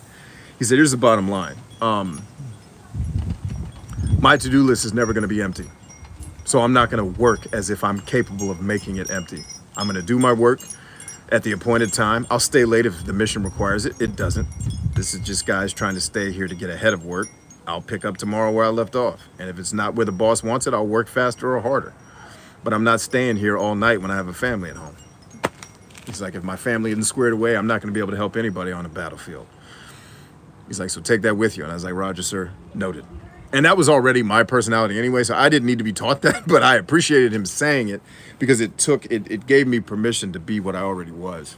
You know, and God rest his soul, man. He passed away a couple years ago. I hate that he did. I wish he was still with us because I know he changed a lot of lives, not just mine. He made me capable of leading men into combat, and that's no bullshit. He told me exactly what I needed to hear to get over every bit of fear I was having. In fact, I had a reunion with some of my soldiers the other night. And it was one of my guys, one of the things he says about me all the time, he's like, yo, and I was a lieutenant at the time that he knew me, so they still call me LT.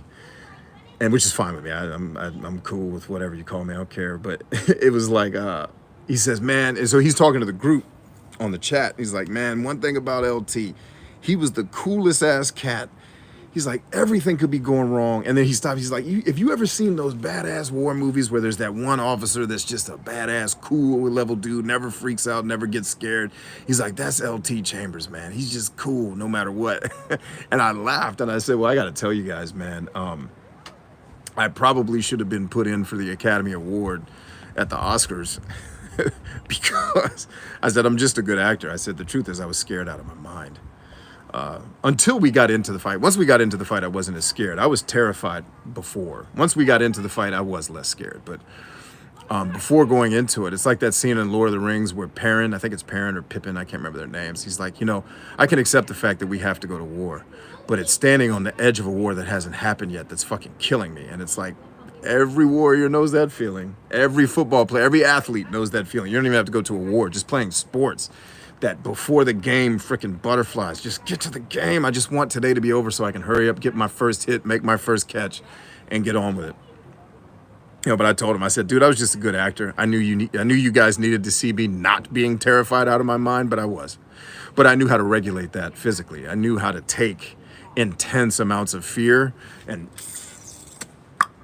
be good up here. A lot of that had to do with my upbringing too. I had to manage a lot of fear and anxiety. And when you're a kid that has to manage it, you just figure it out. There you go.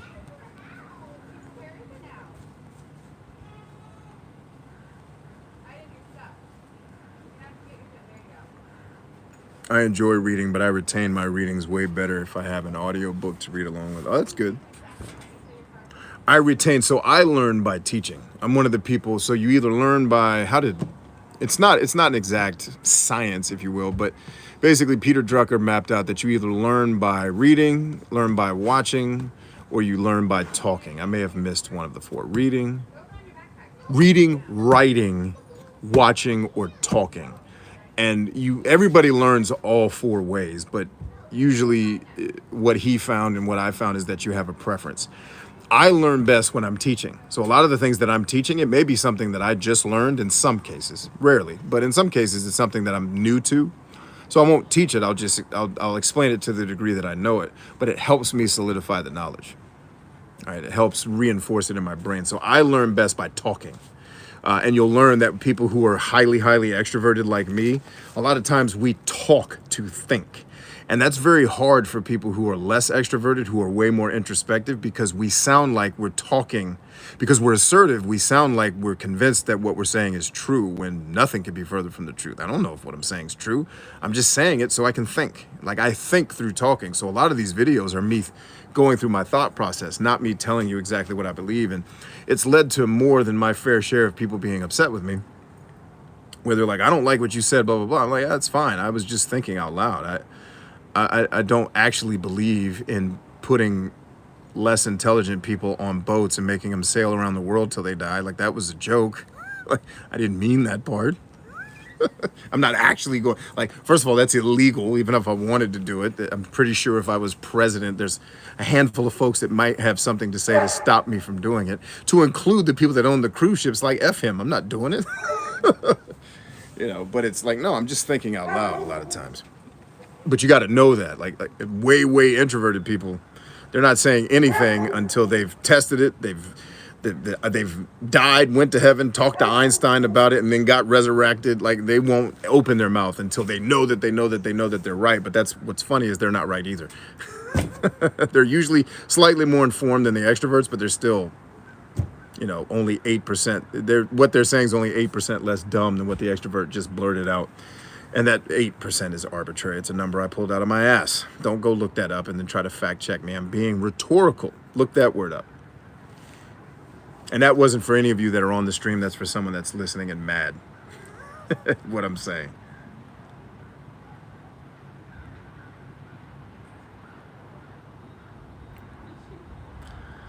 Suba says, draw me a picture. I wish that was the norm in the workplace. Yeah, tell me, man.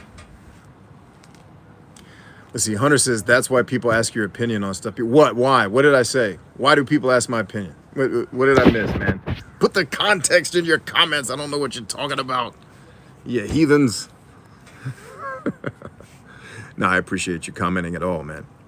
The anticipation is scarier than the event.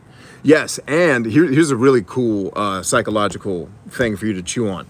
Nothing in life is ever as good or as bad as you imagine it's going to be when it happens, right? So let's say you just found out that you're going to make your first $1 million, right? You're going to be really excited about that. But when you make your first $1 million, it's not going to feel as, oh my God, as you think it's going to. Likewise, if you just found out that they're going to chop, like Genghis Khan resurrected and he's chopping off everybody's legs, you're going to be terrified. And then, you know, you're going to go to the leg chop off place and be out of your mind. But then after your legs are chopped off, it'll be miserable. It'll suck, but it will still not suck as bad as you imagined it would. Like, you'd be like, all right, I don't have legs, but there's chairs and they made robotic legs or whatever. Like, it's not great. It's not the best. It's not what I should be because Genghis Khan sucks, but it's, you know, I can still manage. I can still exist and not think my world is coming to an end because I lost something, right? So,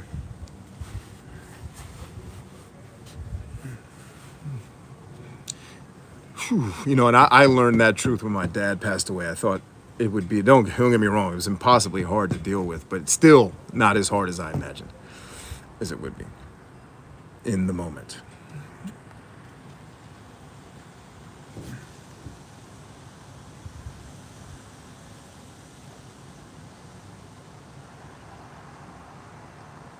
I wish I could still sit long enough to read a book. Okay, well, maybe reading isn't your thing. Maybe you need to listen to books or watch videos. But I'll tell you, if you're struggling to sit still, do it in smaller chunks.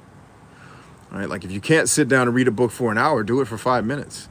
And then tomorrow, do it for 5 minutes and 10 seconds. And then, you know, Tuesday, do it for 5 minutes and 30 seconds. And then by Friday, do it for 10 minutes.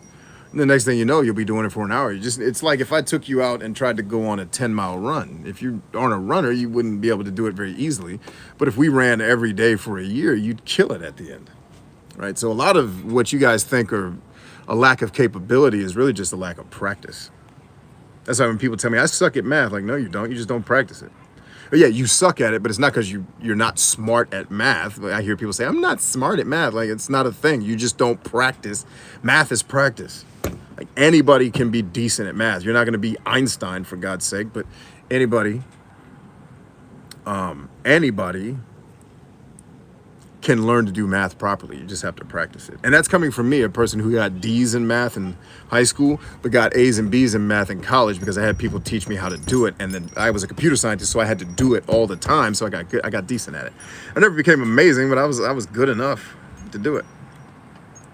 What's up, Humble?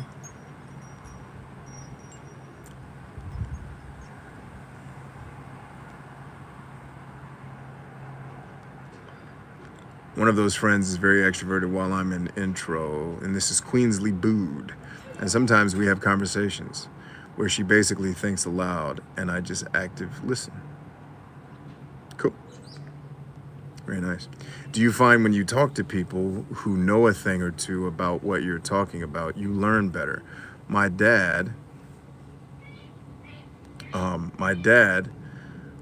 will talk to think. I'd like to be able to help him. Sparring partners are always good. Like, my wife is a good sparring partner. You know, she'll shoot holes in some of my ideas. As long as you can do it from a, you know, as long as the person knows their idea is not being, you know, attacked, that you're just trying to help them think. Yeah. You know, my business partner is an excellent sparring partner. We spar all the time intellectually, but it's sparring. It's not fighting. It's not arguing. Neither one of us think we're right. We're trying to land on something, and we're both coming from two different perspectives, and we're trying to land on which of our perspectives is closer to right, as close to right as we can get without you know, because you never really touch perfect. But it's which one of us is closer to right, or is it dead in the middle and we both need to come towards the center. And that's the game. You know, like in the past when we've entered into business deals, like if you ever want to have a business partner for life, play the game to lose. Meaning, play to make them win. Like, take 49 and give them 51 of everything. I don't care. Like, just that way you never have the issue of, like, just always take the L. Don't take an L to where it's going to hurt you. Take an L that you can afford to take. Let's see. Pocket Thought says, B, you are killing me with your examples. Chopping leg chopping place. And listen, my brain is insane. I don't listen. Run while you still can. Don't get wrapped up into my crazy, please. Just all of you run. Delete YouTube while you can. Because I'm not going to stop talking, because I can't. And I'm terrified.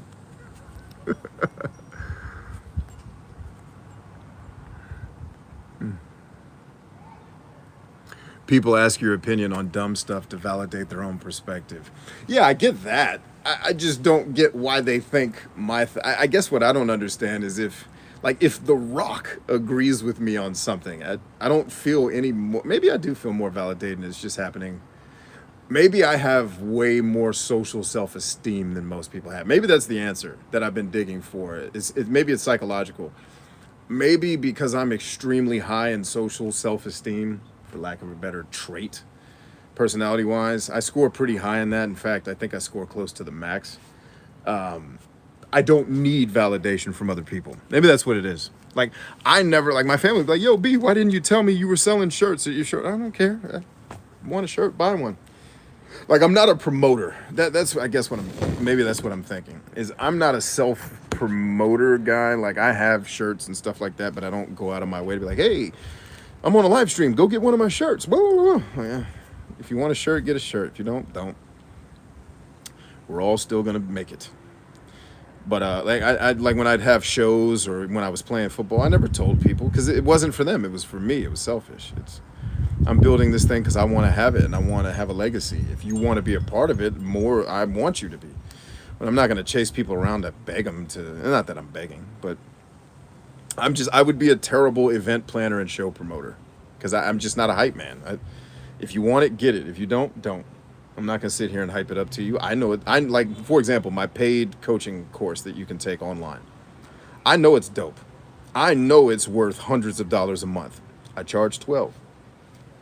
Now, that said, I know I have announced in 2021 I'm going to raise the price to $100 a month, and there's going to be a lot of disappointed people who didn't get in at $12 a month because all the people at $12 a month are locked in at $12 a month. So when I raise the price, their price stays the same. And, and the cool part is the people that come to me that I take on and help that are in that course, I cancel their payments. I don't charge them anymore. And sometimes they don't know that. Like, they're not even aware that I've canceled their payment because it's such a small amount. They don't notice it coming out every month. Some people, but I don't need to sit here every day and beg you guys, please get, because the people that want it are going to take it. And they're going to take it. They're going to get a whole lot of happiness. They're going to get a lot of success. They're going to get stronger mentally, physically, emotionally, and spiritually. And they're going to make more money. If that's something you want, go take the course. If you don't want those things, don't take the course. What else you want me to, like, do you want me to put a Lamborghini behind me and pretend that I give a shit about Lamborghinis? I don't. Like, I mean, I could technically, there's a Lamborghini dealer a couple miles from my house. I could go buy one and drive it around and shoot videos, and that would make me look like I'm awesome. But does that make me awesome? None of the super wealthy people that I know personally, if you want to include me in that, fine, I guess, have Lamborghinis.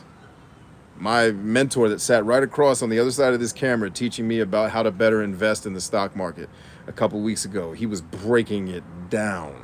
Like, at levels that I was too dumb. Like, I was like, slow down. I was on my phone. Like, I can't type fast enough to keep up with your smart ass. Why are you 90 and still this smart? Because he's an older guy. He's in his 80s. I was like, how are you still this fucking sharp at 80-something years old and I can't keep up with you? Like, that's the type of people you need in your life. He sold me my last SUV. It was a 2001 Ford Explorer.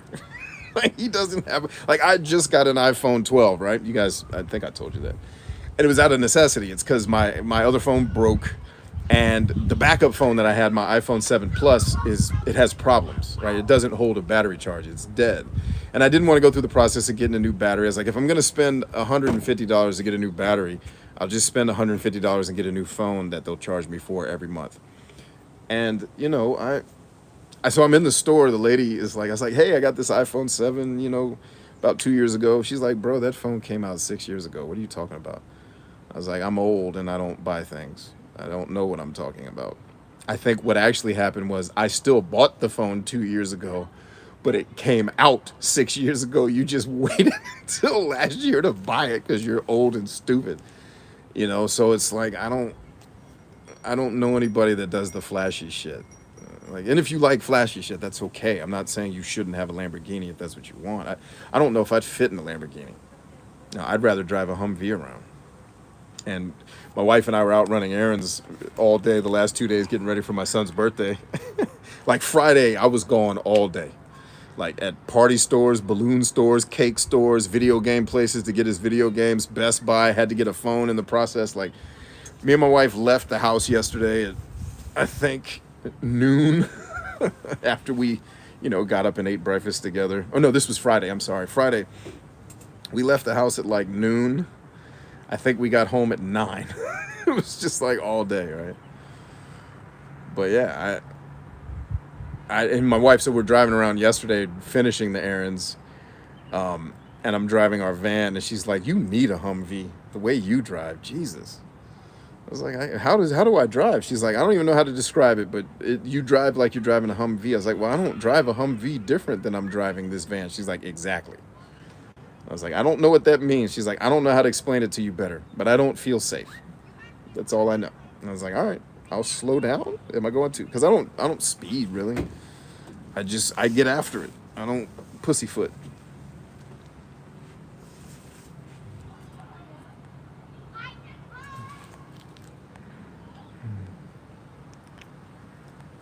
Clem just woke up. What up, Clem?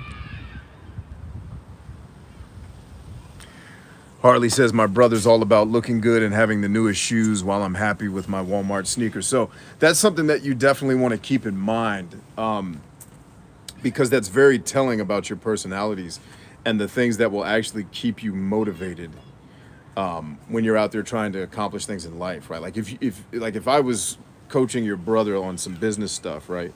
Knowing that they have that material possessions are a motivator for them, that's what I would motivate them with. Like, let's say your brother worked for me. What I would do if I was hiring your brother, I would give them something very expensive that I knew they liked and say, thank you for coming to work here. At the end of the year, if you don't reach these goals, I'm taking that back. And so what I've done to your brother is I've just created the endowment principle. I've given you something that you value very deeply, and now it's yours. And I know psychology, so I know that humans are much more afraid to lose something they have than they are to not acquire something they want, right? So it's a lot harder to get somebody to buy your online course when you're trying to sell them things that they want versus telling them, here's something that you have that you're going to lose. People will always take action about that. So like if you're trying to sell a course, instead of trying to tell them, here's all the 90 million benefits you're going to get when you take this course. Yeah, everybody's selling that. Sell them what they're going to lose. Here's what you're going to lose if you don't take the course. Time. Because my course will help, has helped guys in less than a year. Actually, in 70 days, helped one guy make an extra $20,000.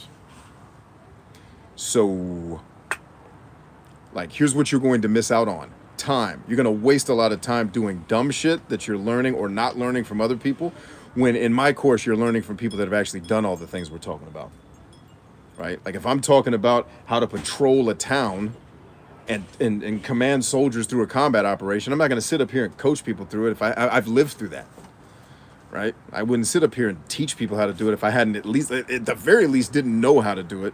But usually I will want to coach on something that I've done.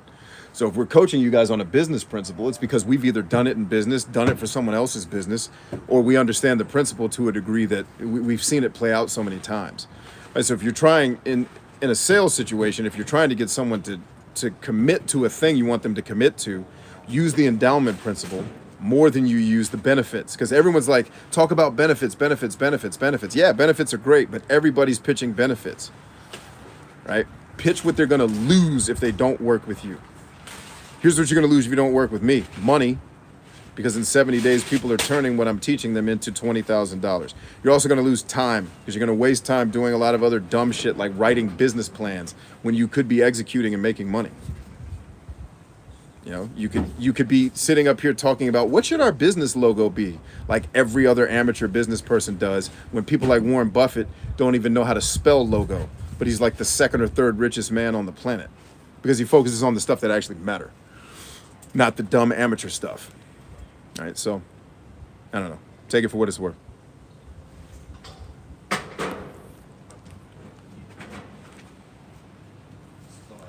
Suba says, B, I don't see you in a Lambo. You need to rent the NASA crawler.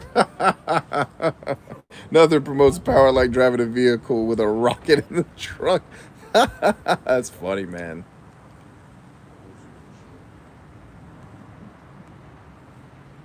Hunter says, OB, do you have any way to strip the audio off the YouTube vids? I want the pillars and other stuff on audio. I can't have YouTube playing in my pocket all day. Yes, and yes. Yes, I have a way, and yes, I already have that in audio form. We just haven't uploaded it to, we're going to create a separate podcast for it, and we just haven't done it yet. So the answer is yes, we're working on it. Actually, that's not true. Steven built it. Is Steven here?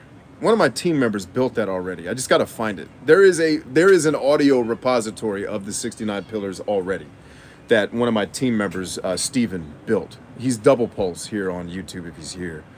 I need to talk to him and figure out where we put that, because it already exists. Because when people used to join the course, they used to ask about it a lot.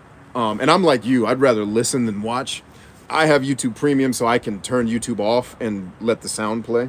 But if you don't have that, that's one way to get it. I'll have to find it, because we have it somewhere on the website. It's been so long since somebody asked me for it, I forgot about it.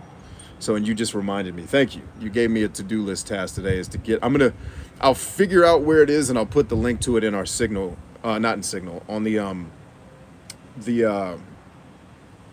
what's that app we're using for the groups now? Band. I'll put it in the band group and get it out to you guys. Whew. So yeah, that's a great question and a great request, man. We'll make it work. I love that, driving the NASA rover, man. That'd be fun as hell.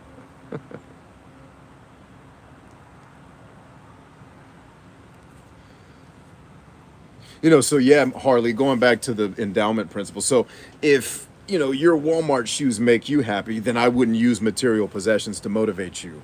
I imagine since you're a school teacher, a lot of your motivators are more intrinsic. You believe in things like purpose and making lives better for other people. So what I would do is I would dangle a reward in front of you. I'd be like, yo, I'm going to help you build a coaching or a teaching business or whatever it is that you're trying to build. You can replace your income, probably triple it. Because this is what I've helped people do. It's like you can probably triple the income you're making now as a teacher. It'll take some work, but it's doable, and be doing something you like, but I can't use material possessions to motivate you. I would use time. The fact that if you don't take action now, you're going to miss out on this and maybe miss the train, and then you don't get to do it, you're going to be stuck in your job. I would use that endowment principle to motivate you to take the action necessary to get to where you're trying to go, right? It's all about getting leverage on other people. But in this case, we're getting leverage on people to help them, not to take advantage of them, right? Like when capitalism is done properly, you use it to manipulate people into helping themselves, not hurting themselves. There you go. That's really all there is to it, man. Yeah, thanks, Hunter. I appreciate you having my back, man.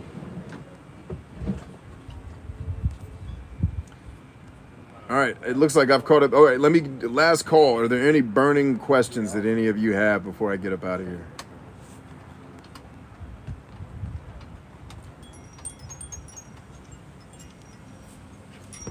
I don't buy people who do that. People who are too flashy annoy me. But you have to remember, everybody's different. Like there are people, and especially when I've done like keynote, when I've given talks at places, and I do my motivation test with people, there's always at least one person in the room whose major motivation is material possessions. So it's not that you can't buy those people, it's that you got to understand their psychology is different than yours, right? They have a stronger, let's say, they probably score high in openness, and I imagine they also score high in aesthetic appreciation, meaning they like art and they like things to be beautiful. They like having nice things. And that's just a personality trait that you don't have. Not that you don't have it, you're not as strong in it. So you're okay with things that look less nice, but that are functional. So for you, I would just find a way to motivate you that's different. But don't immediately dismiss somebody because they like having a Lamborghini. They may really like Lamborghinis, and they may be into cars like Seinfeld, and that's just their thing, or Jay Leno. They're just into having nice cars because they like I collect video games. That's no less stupid than collecting. Actually, it is less stupid than a Lamborghini. because the video games I collect are assets. They're worth more money than I pay to own them. Now, you could argue that the market is always in flux and that they're not worth exactly blah, blah, blah, but I know how to sell them to make money on them. So for me, they're an asset, right? But don't just immediately dismiss the flashy Lamborghini people. They are speaking to a very specific type of person who's like them. It's just not you. You know, and we've spent the last several decades vilifying people for materialism. There's nothing wrong with being materialistic as long as your materialism doesn't hurt you or someone else. As long as those two things are not in play, get all the materialism. Like, because if, like I told a woman this who was beating herself up for being materialistic. I said, but what if being materialistic makes you show up at work every day, be disciplined, do your job extremely well, which she did. She was one of those few government employees that's actually worth a damn. And a lot of them are worth a damn. I'm joking, but I just told her, like, why are you beating yourself up? Like, you like nice things. Doesn't that get your ass out of bed and make you work hard? She's like, yeah. I said, then it makes you a better person to have nice things. She's like, I never thought of it like that. I was like, yeah, because you grew up in a stupid ass society where they taught you dumb shit like being materialistic is not of God or some other dumb shit because they misread scriptures, or your people around you are just dumb. Be as materialistic as you want, as long as it doesn't hurt other people. And it, like, especially if you can win-win it. Like, if you being materialistic also helps people. Like, if me being a billionaire helps billions of people, what's then wrong inherently with being a billionaire? If you're using your access to resource to help billions of people, wouldn't you want that person to have access to more resources? I don't know. Maybe we should rethink the way we value judge things. I feel there's nothing wrong with wanting to be wealthy. Just be humble. I don't even care if you're humble. Just be good. You could be wealthy, arrogant, and still be good. Knock yourself. As long as your wealth is not hurting another person or taking a meal out of somebody else's mouth, go get your wealth. You know, and there are people who believe that Earth is a zero-sum game. It's not. You getting wealthy is not making me poor. There's enough for everybody to get a piece. Most people just aren't willing to do what's necessary and have the fucking humility to eat dirt long enough to go get that wealth. That's really the issue, is this whole pride and opportunity and equality. It's all people who are not willing to bleed for what they want. And not all. There are situations where people don't get access to opportunity when they should. Abso-freaking-lutely. And we should do something about that. And we are doing things about that, right? That's happening. There are people out here trying to make sure people get the right amount of love and, affection, opportunity, and all that stuff. Of course, we should have sympathy for other people. But at some point, you got to expect that person to step up and be like, all right, man, I've been pumping. Like, that happened to me. I didn't understand self-love at all in my life. I knew how to be really good at shit. I knew how to kick ass. I knew how to make people, get busy. And then I had a life coach, still my life coach to this day. I owe him millions of dollars, I'm sure, who's just like, dude, you don't love yourself. In fact, you hate yourself. And you're trying to learn how to love yourself by trying to love other people. It doesn't work that way. What you're giving other people is a false form of self-love because you don't know how to give it to you. So stop.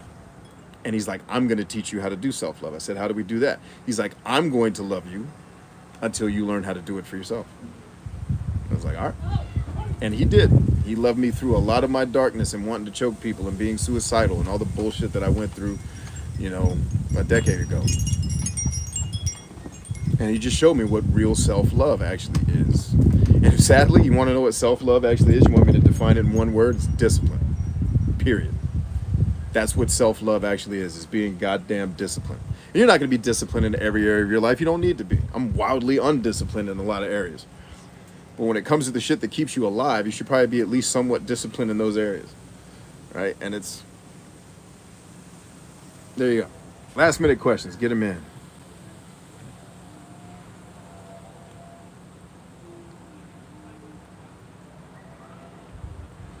I think my annoyance comes from those TV commercials where people say stuff like, buy XYZ and you'll be a trillionaire in 5 minutes, while they stand in front of a 56-room mansion and 99 luxury cars. Yeah, but you got to understand, the reason why that's off-putting to you is your psychology. Like, there are people who respond positively to that because they have the personality traits that like make no mistake, like when I've shot videos of my house or some of these other mansions, like these castle mansions I walk by, people will stop me. Yo, is that your house, bro? They're not asking because they're just curious. Like, they like aesthetically pleasing things, and it caught their eye, and they want to know, like, what's this guy up to that he owns this castle? I want to know, because I'd like to have a castle like that too, or at least maybe a castle that's somewhere near the size of his, or some magnitude lower or whatever. Right? So the guy in the Lamborghini is not making that video for you. That's why it's off-putting to you.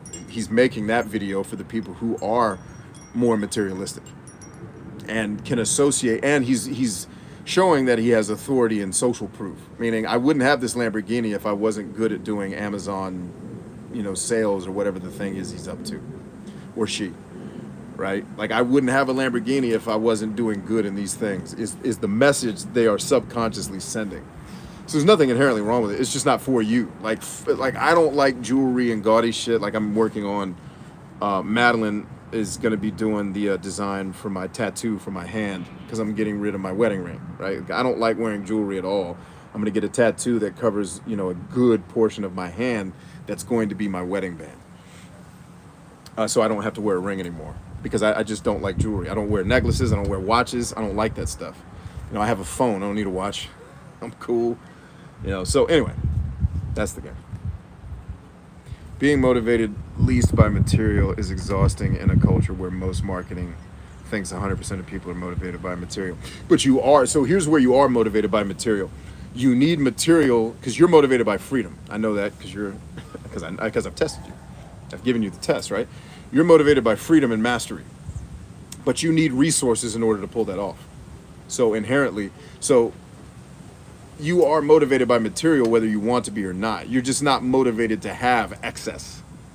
Like, a lot of us aren't. Like, I'm not motivated, I guess, if you will, or I'm not interested necessarily in being famous or being a trillionaire, because I don't need to be either of those things to accomplish what I care about, right? At all. Like, frankly, a lot of you don't even need to be millionaires at all. Like, a lot of you, if I could just show you how to get to $150,000 a year, which I'm happy to do. If I could show you how to build that, and it's not complicated, it's just hard to do. Like, it takes effort and knowledge, but it's not complicated. Right? If I could show you that, you're good. You'd be good for probably the rest of your life. You wouldn't need like all these people. Like, I want to be a millionaire by the time I'm 30. Why? You're just putting pressure on yourself for something that's probably not going to happen. Simply because the fact that you're making the statement lends me to believe you don't know much about building that. But like, you're probably not going to do that because most people don't. And when you don't, then you're going to feel like you missed. Like, I failed. Like, did you? You just made up a goal you pulled a goal out of your ass, didn't hit it, didn't even evaluate whether or not you were particularly skilled and capable of hitting that goal. It wasn't, yeah, make your goal to become a billionaire. That's fine. But make that a big overarching goal, not something where when you get to be 30 and you're still making $40,000 a year, you're out of your mind, depressed because what did I do wrong? Like, you didn't necessarily do anything wrong. You just set a dumbass goal, or you set a goal that you had no knowledge of how to get to. You didn't bring on mentors or teachers, and you didn't if you want to set that goal, fine, but be prepared to work your ass off to get it done. That's the problem I see with a lot of folk.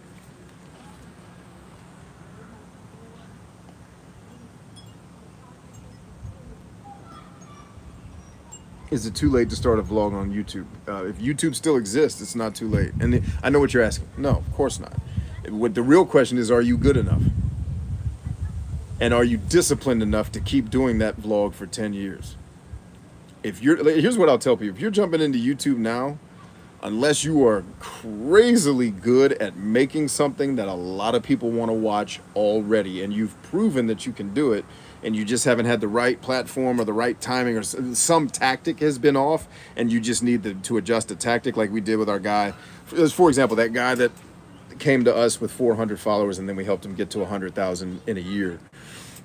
He already had all the skills. I didn't have to teach him how to be a creator. He had that. He was better than all of us at being a creator, myself included.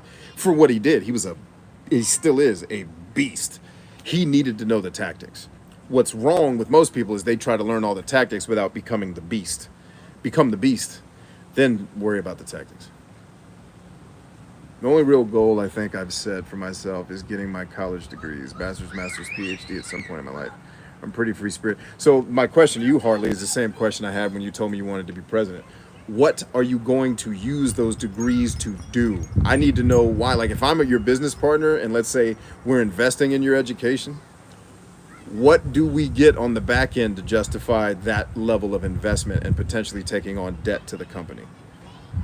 You know, you don't have to answer that. Just think about it, right? What's up, Matt? Good to see you, man. Like you don't have to answer that. Just think about it. Why? Why do you need a PhD? What are you going to do with it? And is that what you really want to do? And do you need a PhD to do it? And is going to school to get the PhD the only way to do it? Like, question those things. Anyway, I'm up out of here, guys. I love you dearly. We are stronger than I. If you haven't already, join the Good Life Playbook. Go to learn.bryantchambers.com. In fact, Hunter, put the link up in here, man. Are you still here? Oh, no, it won't let you. Never mind. I'll do it. Stupid ass YouTube. All right, I'm trying to chat with you all. I don't know how anymore because I'm on an Apple phone. Isn't this the chat bubble?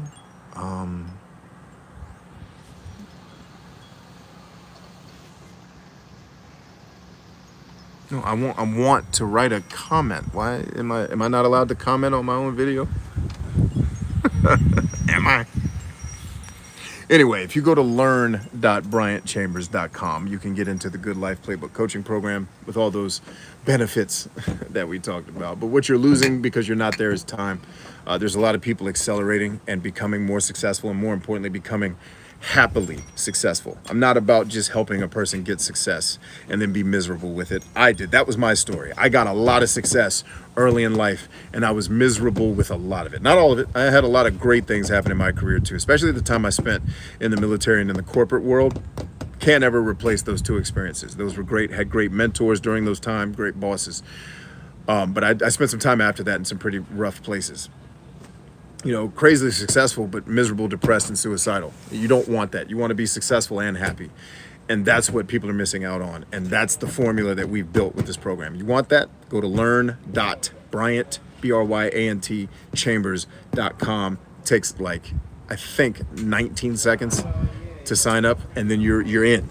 You're not gonna have to remember logins. We take all of that out of the equation. There's no logins. There's no, you gotta remember a password. None of that horse shit. When you join, you are in.